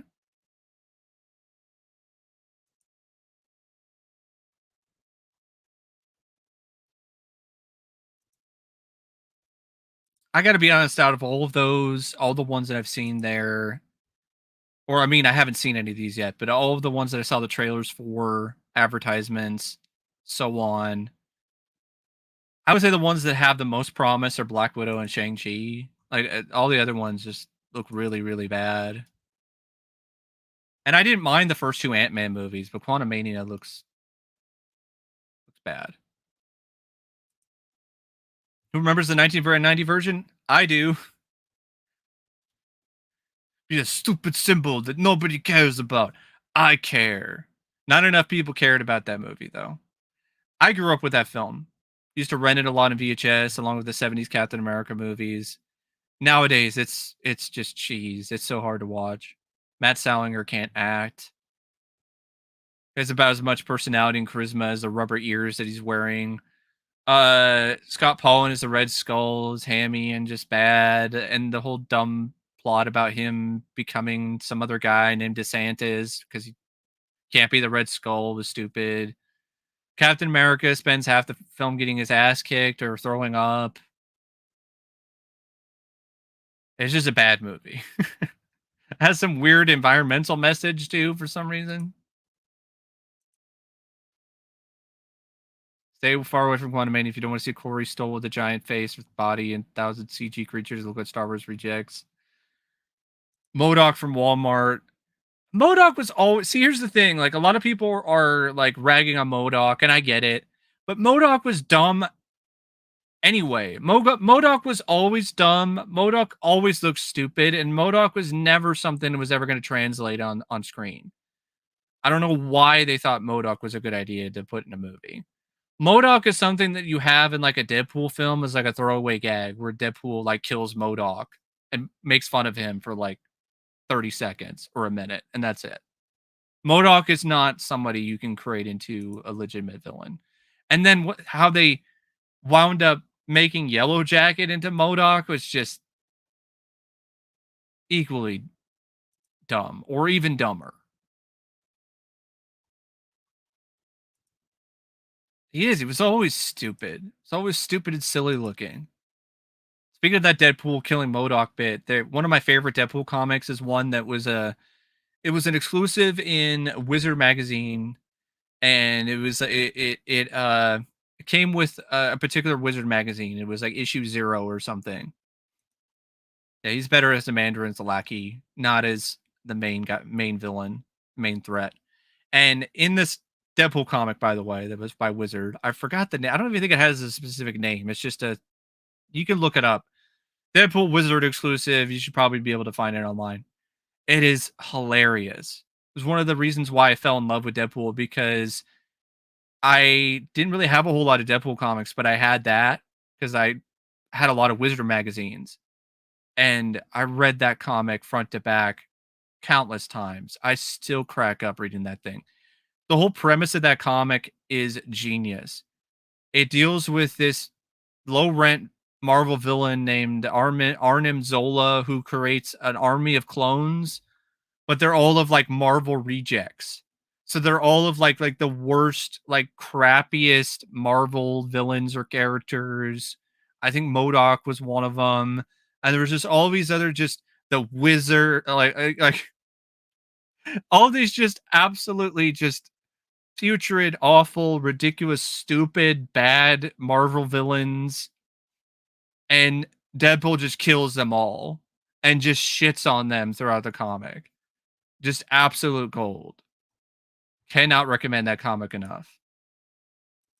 You should just find that comic online somewhere if somebody did a scan of it and read that instead of watching Madam Web or a lot of these other bad comic book films that we've talked about. Yeah, MODOK, he does look better in animation. I'll give him that. All right, I think it's been long enough to. Wow, Catwoman is winning again. Wow, Catwoman. Catwoman is reigning supreme right now in the poll.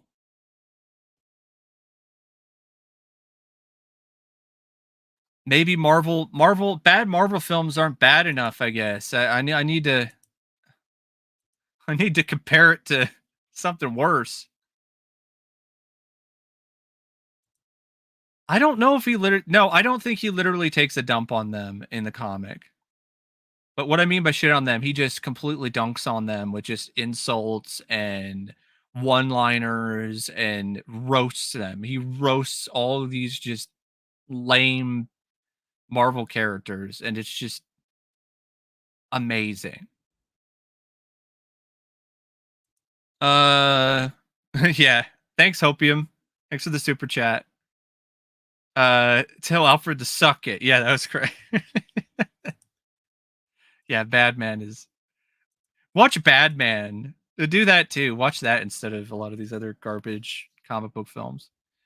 All right, I'm gonna call it on the poll for Catwoman and Morbius. All right, Catwoman wins again. More people have watched Catwoman compared to Morbius. Okay, that's kind of surprising. I think it'd be the opposite. But all right, okay. All right, I gotta pick Catwoman against something. I guess something from DC.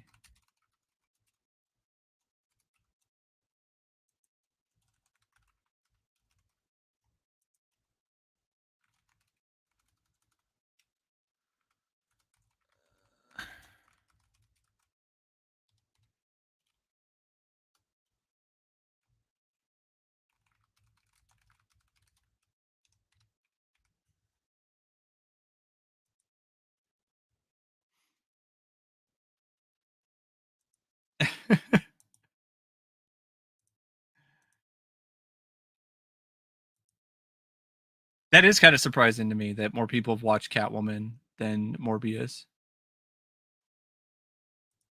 Yeah, Catwoman sitting on the throne while Mabel and King of the Ring 1995. That is a pretty apt comparison for sure.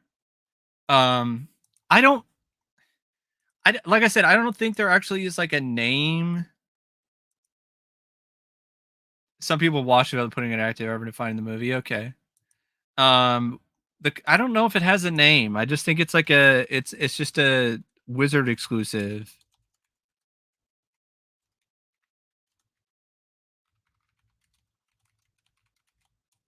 Yeah, it's Deadpool Wizard number 0. It's called You Only Die Twice. That's what it is. There's a lot of copies online and things like that. Surprised there's not a scan somewhere. There's got to be a scan somewhere of it.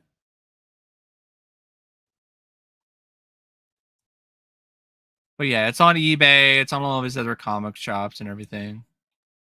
You might be able to find it like online to online scan of it. You know what you're looking for.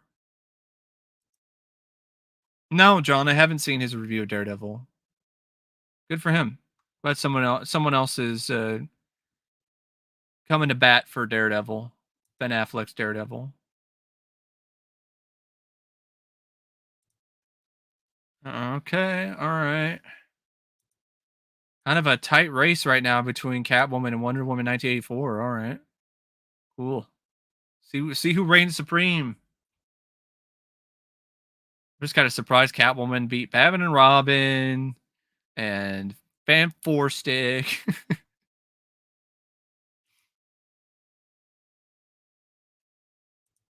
It is a bad film though, for sure. Um, Trying to think of anything else to kind of discuss, talk about. Isn't the Marvels like Marvels? I think the Marvels is the MCU's like biggest bomb, isn't it? I think it's the MCU's biggest bomb. Another one I called flopping as soon as it was announced because even though the first Captain Marvel made a lot of money, like a lot of people's opinions on Captain Marvel like really soured, and they were not looking forward to that. They did not want to see that movie. I mean, the reason why Deadpool Wolverine is breaking records in terms of views for the trailer online, and the reason why there's a lot of people who are super hyped and excited about it and are interested in seeing it more than any other current MCU project is because of the fact that having a team up with Deadpool and Wolverine is something that people are far more interested in than anything the MCU has done as of late. And Deadpool is still a massively popular character. and arguably more popular than anyone in the Marvels, the new Pussy Whip version of Thor, Shang-Chi, Black Widow, all of the Eternals, and everyone in Ant-Man combined.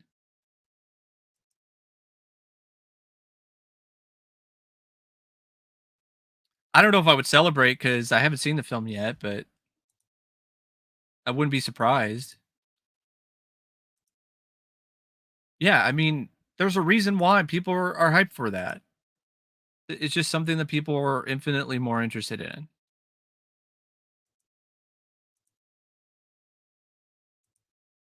That too. That's another. I don't understand Disney and the MCU's thought process with this whole recent thing they've been doing with Phase. Was it Phase 5? Where they are doing this whole approach where things are connected to the TV shows, things are connected to the streaming series on Disney Plus. They really overestimated the amount of people that were going to be willing to put in the time to watch WandaVision, the Loki, or any of that other stuff.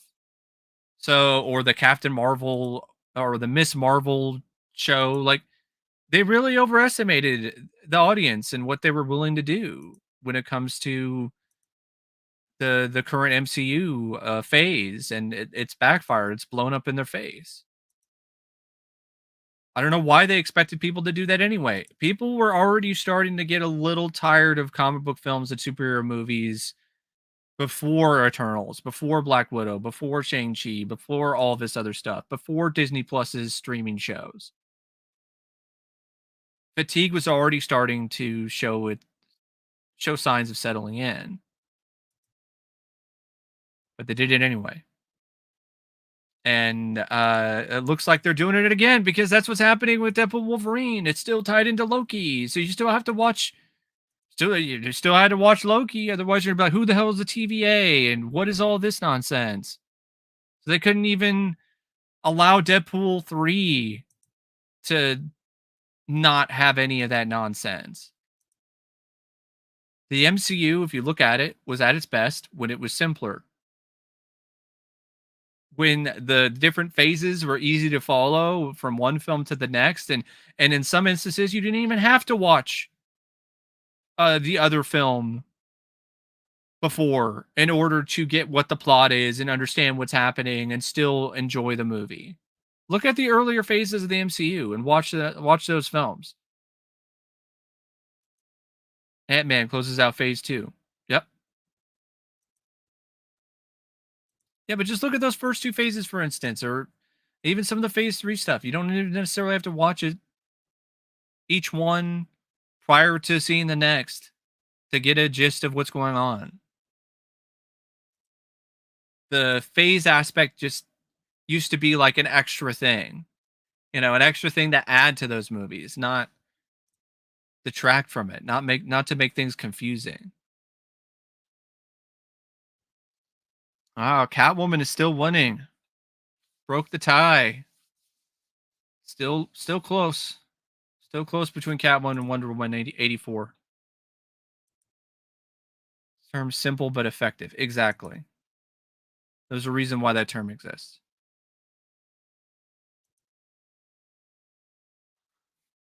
Normally, I have each poll up for like 15 minutes. I'm gonna make it because I'm kind of running out of time a little bit. We're getting a little bit over 3 hours. Pretty lengthy.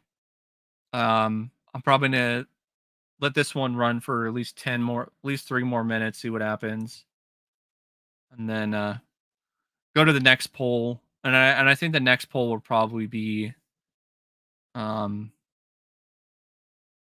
we'll see. It might be the last one. Catwoman wins. It'll probably be the last one because I'll put it up against the current punching bag, because I don't think the Flash, as much as I don't like it, I don't think it's hated enough. Who is my favorite superhero? It depends. I have a lot of favorites. I do like Captain America. Deadpool isn't really a superhero; he's more of an anti-hero. Um, but yeah, I really like Cap. I like Spider-Man. Wolverine's pretty cool. Um, in DC, I do like Batman, although I'm getting a little burned out on Batman a little bit, but the Batman really did revitalize my passion for Batman. It was that good. I really like that film. Um, that's kind of that's kind of what I would say are favorite superheroes of mine. There's other ones that I like, but I wouldn't consider my favorite. Like I love Superman in Superman the animated series and in the Christopher Reeve Superman films. Like I really like Christopher Reeve's take on the character, but I don't love Superman as a whole. His character is kind of boring. Um, I also don't mind the Flash. Favorite supervillain? There's a lot of them. I like Venom from the comics a lot. It just sucks that version of Eddie Brock has still not been done on the big screen. It really does suck. I like the Joker. Um, I also like Carnage, and it's hard to pick a favorite, but I do like a lot of. There's a lot of supervillains that I enjoy. The Riddler. Um, there's certain X-Men stuff. Magneto.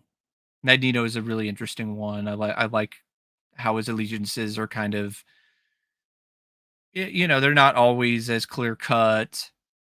Um, but yeah, there's a lot of strong villains out there. Doctor Doom, he's pretty good too.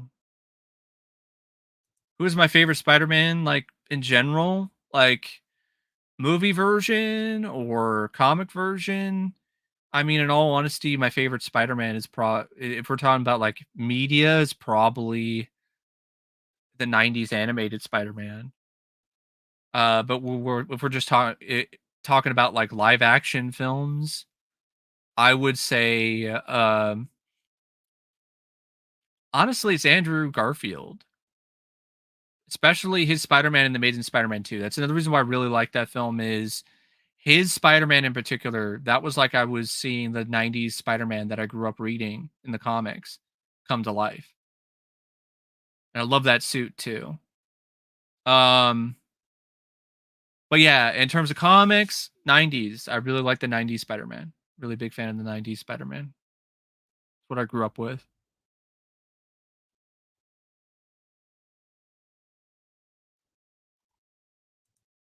Doc Savage. Yeah, Doc Savage, the Man of Bronze. They made a movie in the '70s. Didn't wind up doing that well, but I have it on Blu-ray. I think Arnold Schwarzenegger was going to do it one time, but ultimately didn't happen. Wow. All right, Catwoman won again. Catwoman is like just kicking butt right now when it comes to these bad comic book films. All right, we got the final poll here. We're going to determine who is the final winner, at least when it comes to the chat, and then I'll provide my pick.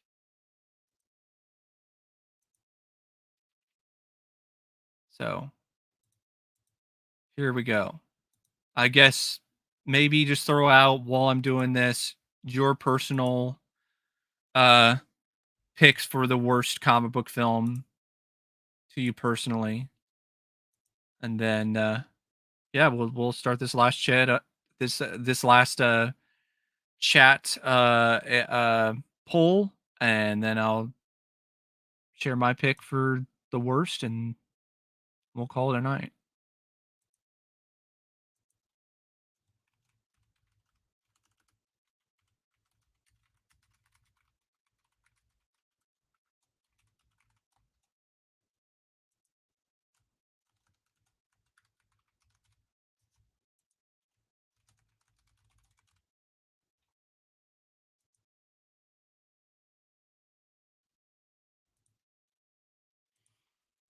Uh, yeah, Todd McFarlane's Spider-Man is awesome. It's definitely one of my favorites.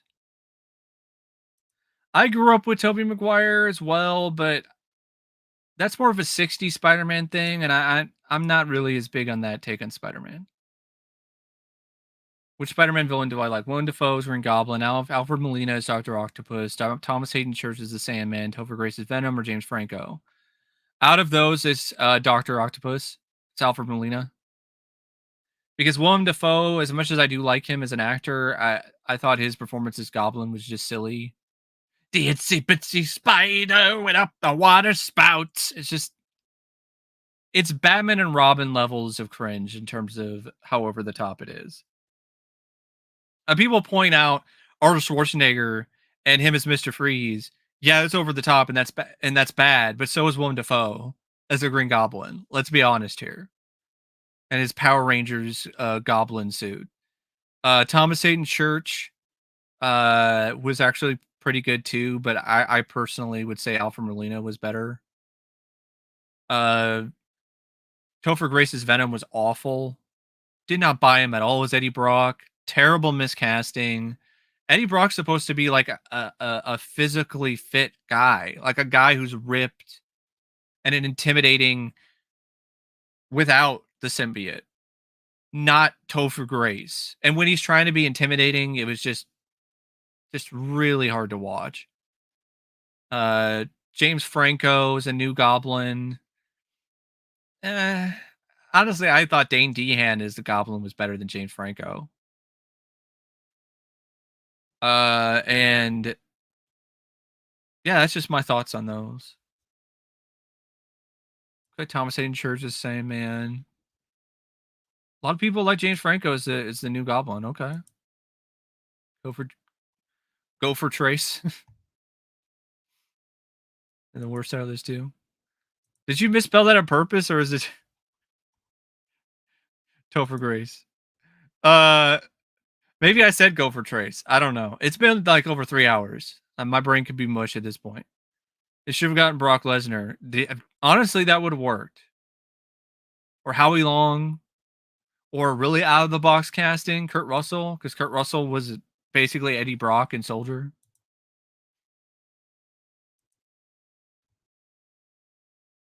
Alfred Molina.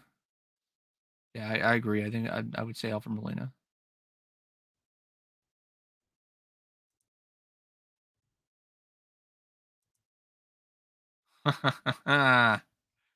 Oh, we got a contender. We got a serious contender in the poll right now. Madam Web. All right.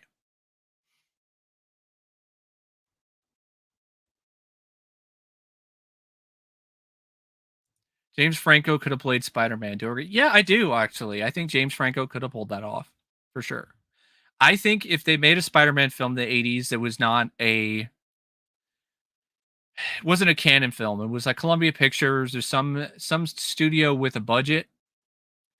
I think that there would be two different actors I think would really be a good pick to play Spider-Man in the 80s. And that would be Michael J. Fox and Matthew Broderick.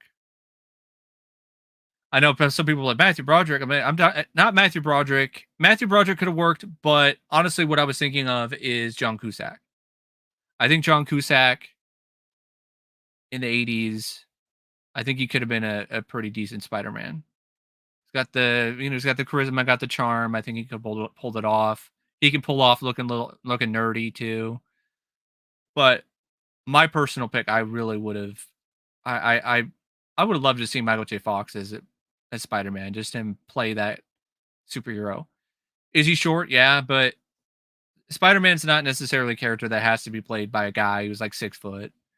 And a lot of it's about personality. A lot of it's about on-screen charisma, and Michael J. Fox was just loaded with that in his prime. What about Fred Savage as Spider-Man? I don't see it. I honestly don't. Too young. Way, way, way, way, way, way too young. Yeah, I think he would have been great. MJF as Spider-Man. I think that would have been a huge hit too. Especially if it came out like after Back to the Future around that time. 87, 88, around there. I think 87 would have been a good year to do it because he would have been filming probably Back to the Future 2 and 3 around like throughout most of 88.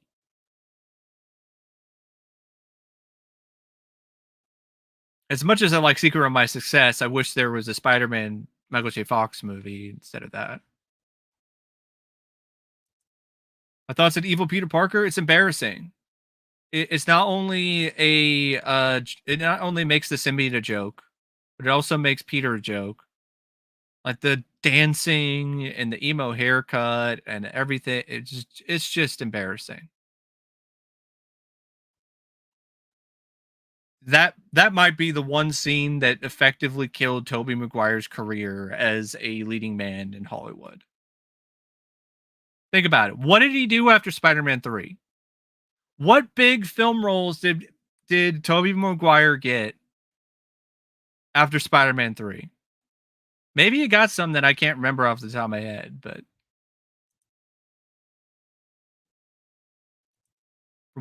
from what I've seen, it almost seems like that might have been a career killer. In fact, while the final poll is up, I'm gonna let's see let's see what he did post Spider-Man 3 in terms of like big leading roles.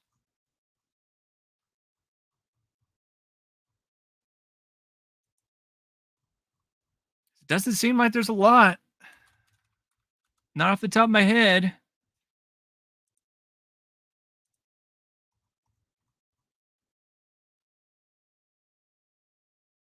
He played himself in one of the fake Tropic Thunder trailers. Okay, yeah, he was in Great Gatsby, but that's a supporting role. It wasn't a major role, and that came out in 2013. He was in Tropic Thunder as himself. He was in that movie Brothers, which wasn't bad, but it wasn't like it was a huge hit. He had a brief role in The Great Gatsby, but after that, like Pawn Sacrifice played Bobby Fischer, but that's not like that lit the world on fire.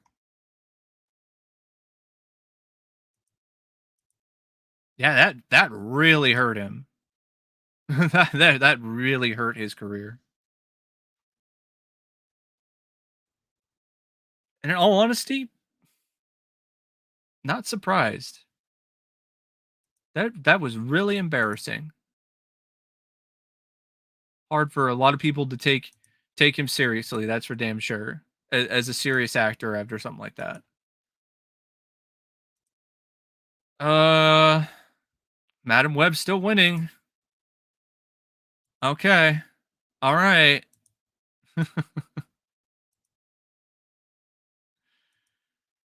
Can't say I'm not super surprised to be perfectly honest.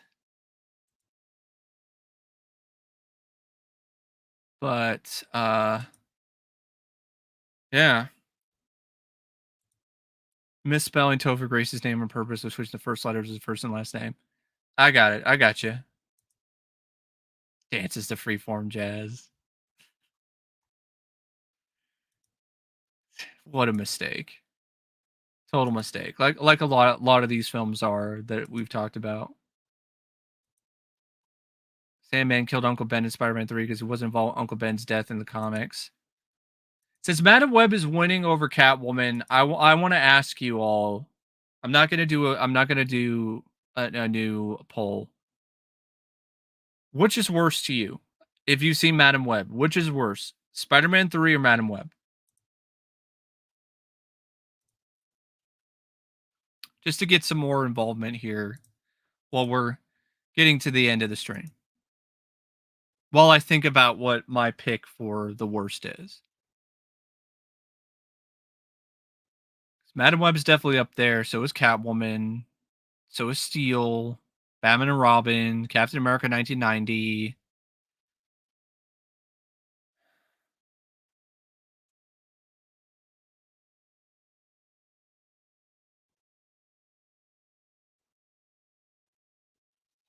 I really hated Madam Web, but maybe I should go for something Catwoman's really bad, but maybe we should go something that I actually have some sort of genuine passion or connection with because it's a character I like, franchise that I like, and it's just they totally botched it.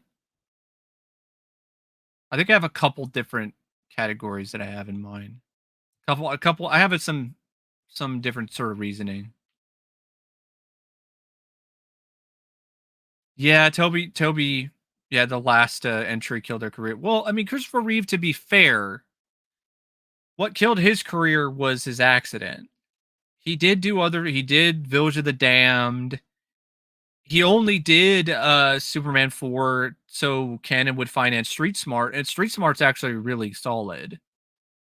And that came out the same year as Superman 4. So I wouldn't necessarily say like Superman 4 completely killed Christopher Reeve's career. Madam Web. I think that's worse than Spider-Man 3. Okay. Spider-Man 3 having hundreds of flaws. I really, really liked it. Okay. All right.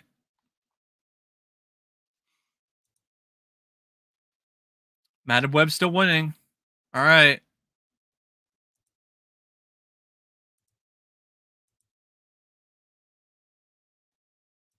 No Way Home was very successful. Yeah, but like they're little cameo roles. It's not necessarily the same sort of thing.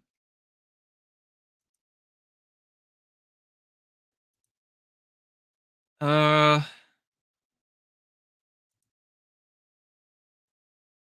all right, I'm gonna Madam Web, have no interest. Don't blame you. There's not much to be interested in when it comes to that movie.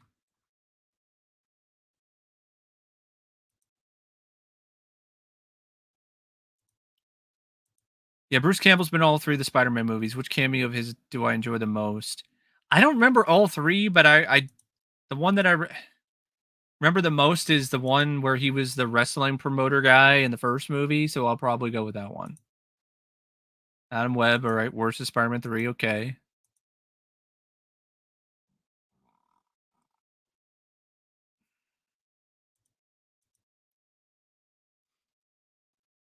Okay, Catwoman got it. Looks like Catwoman got another vote.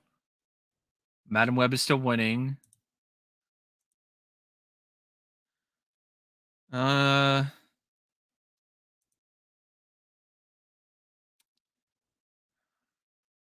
3.5 hours right now. I think for right now, I don't think I'm gonna get too many more votes, so I'm probably gonna end the poll. Well, I guess recency bias is a thing. No, I'm just kidding. Uh, the chat has spoken. I guess they consider Madam Web to actually be the worst comic book film. All right, I'm not gonna argue vehemently against that. I I would say it's definitely up there for me. But here's my logic here. The my pick is not necessarily going to be objectively the worst for a lot of people, if that's even a thing. It's not going to be critically considered the worst. It's going to be a film that I would pick to be my personal worst because of how badly it handled certain things and how much it upset me. Like Madam Web, I hated and it was awful and it was bad, but it was the kind of bad where I'm like, I don't have as much a connection to it, similar to Morbius. So my pick for the worst comic book film out of my list, and it's going to be one that I think a lot of people are probably not going to agree with, but it's my list. It's my pick because I'm not going to knock the TV movies that hard because, in honesty, they're as good as they can possibly be, or the other really low budget movies, or even something like Superman 4 because the budget got cut like literally before they started shooting. So, my pick for the worst comic book film, to me personally, is The Dark Knight Rises. I know, controversial. People are going to be upset at that, pissed. Do you think it's worse than Fed Four Stick? You think it's worse than this other stuff? And Catwoman, yeah, I do. Because The Dark Knight Rises takes itself mostly seriously compared to some of those other films. And like I said, I don't have as much of an investment in those characters, in those comics, as I do the comic that The Dark Knight Rises decided to adapt in such a horrendous fashion. So, because of how badly The Dark Knight Rises adapts Nightfall, Night's End, and No Man's Land, that's my pick. That's my pick. It's a hot take, but it's because of the fact that I legitimately hate how Nolan and everyone else handled those comics. The other ones that I've seen, they're bad. But in the kind of forgettable bad way. And some of them are bad in a way that's just so over the top and just so ridiculous that it's kind of entertaining. Like The Dark Knight Rises isn't anything like that. Like it's got all the same problems that a lot of those bad films have: bad writing, bad directing, because Nolan did not give a shit, and it really shows. It's the worst directing of his career. He didn't want to do the movie. He only did it because he was contractually obligated to. There isn't a single legitimately good, solid performance in the film, except for maybe like a couple. Gary Oldman's fine as Gordon, and Michael Caine is okay, and so on. But Tom Hardy's a joke as Bane. Anne Hathaway is just doing a piss poor copy of Michelle Pfeiffer in the Batman Returns. It is nowhere near as sexy or as charismatic.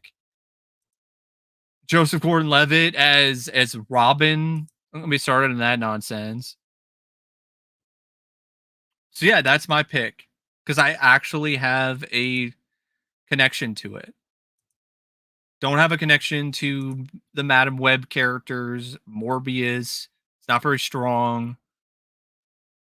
But that's kind of how I feel about certain things. That's why Alien 3 is one of the worst films ever for me, is because of the fact that I actually have a legitimate connection to the Alien series. And while there are technically other films that are worse than Alien 3, technically and in other ways, those films don't piss me off as much. So that's fair. That's fair for sure. But if I were to if I were to include these other TV movies, like I said, Justice League of America, the on-air TV pilot, is worse than The Dark Knight Rises.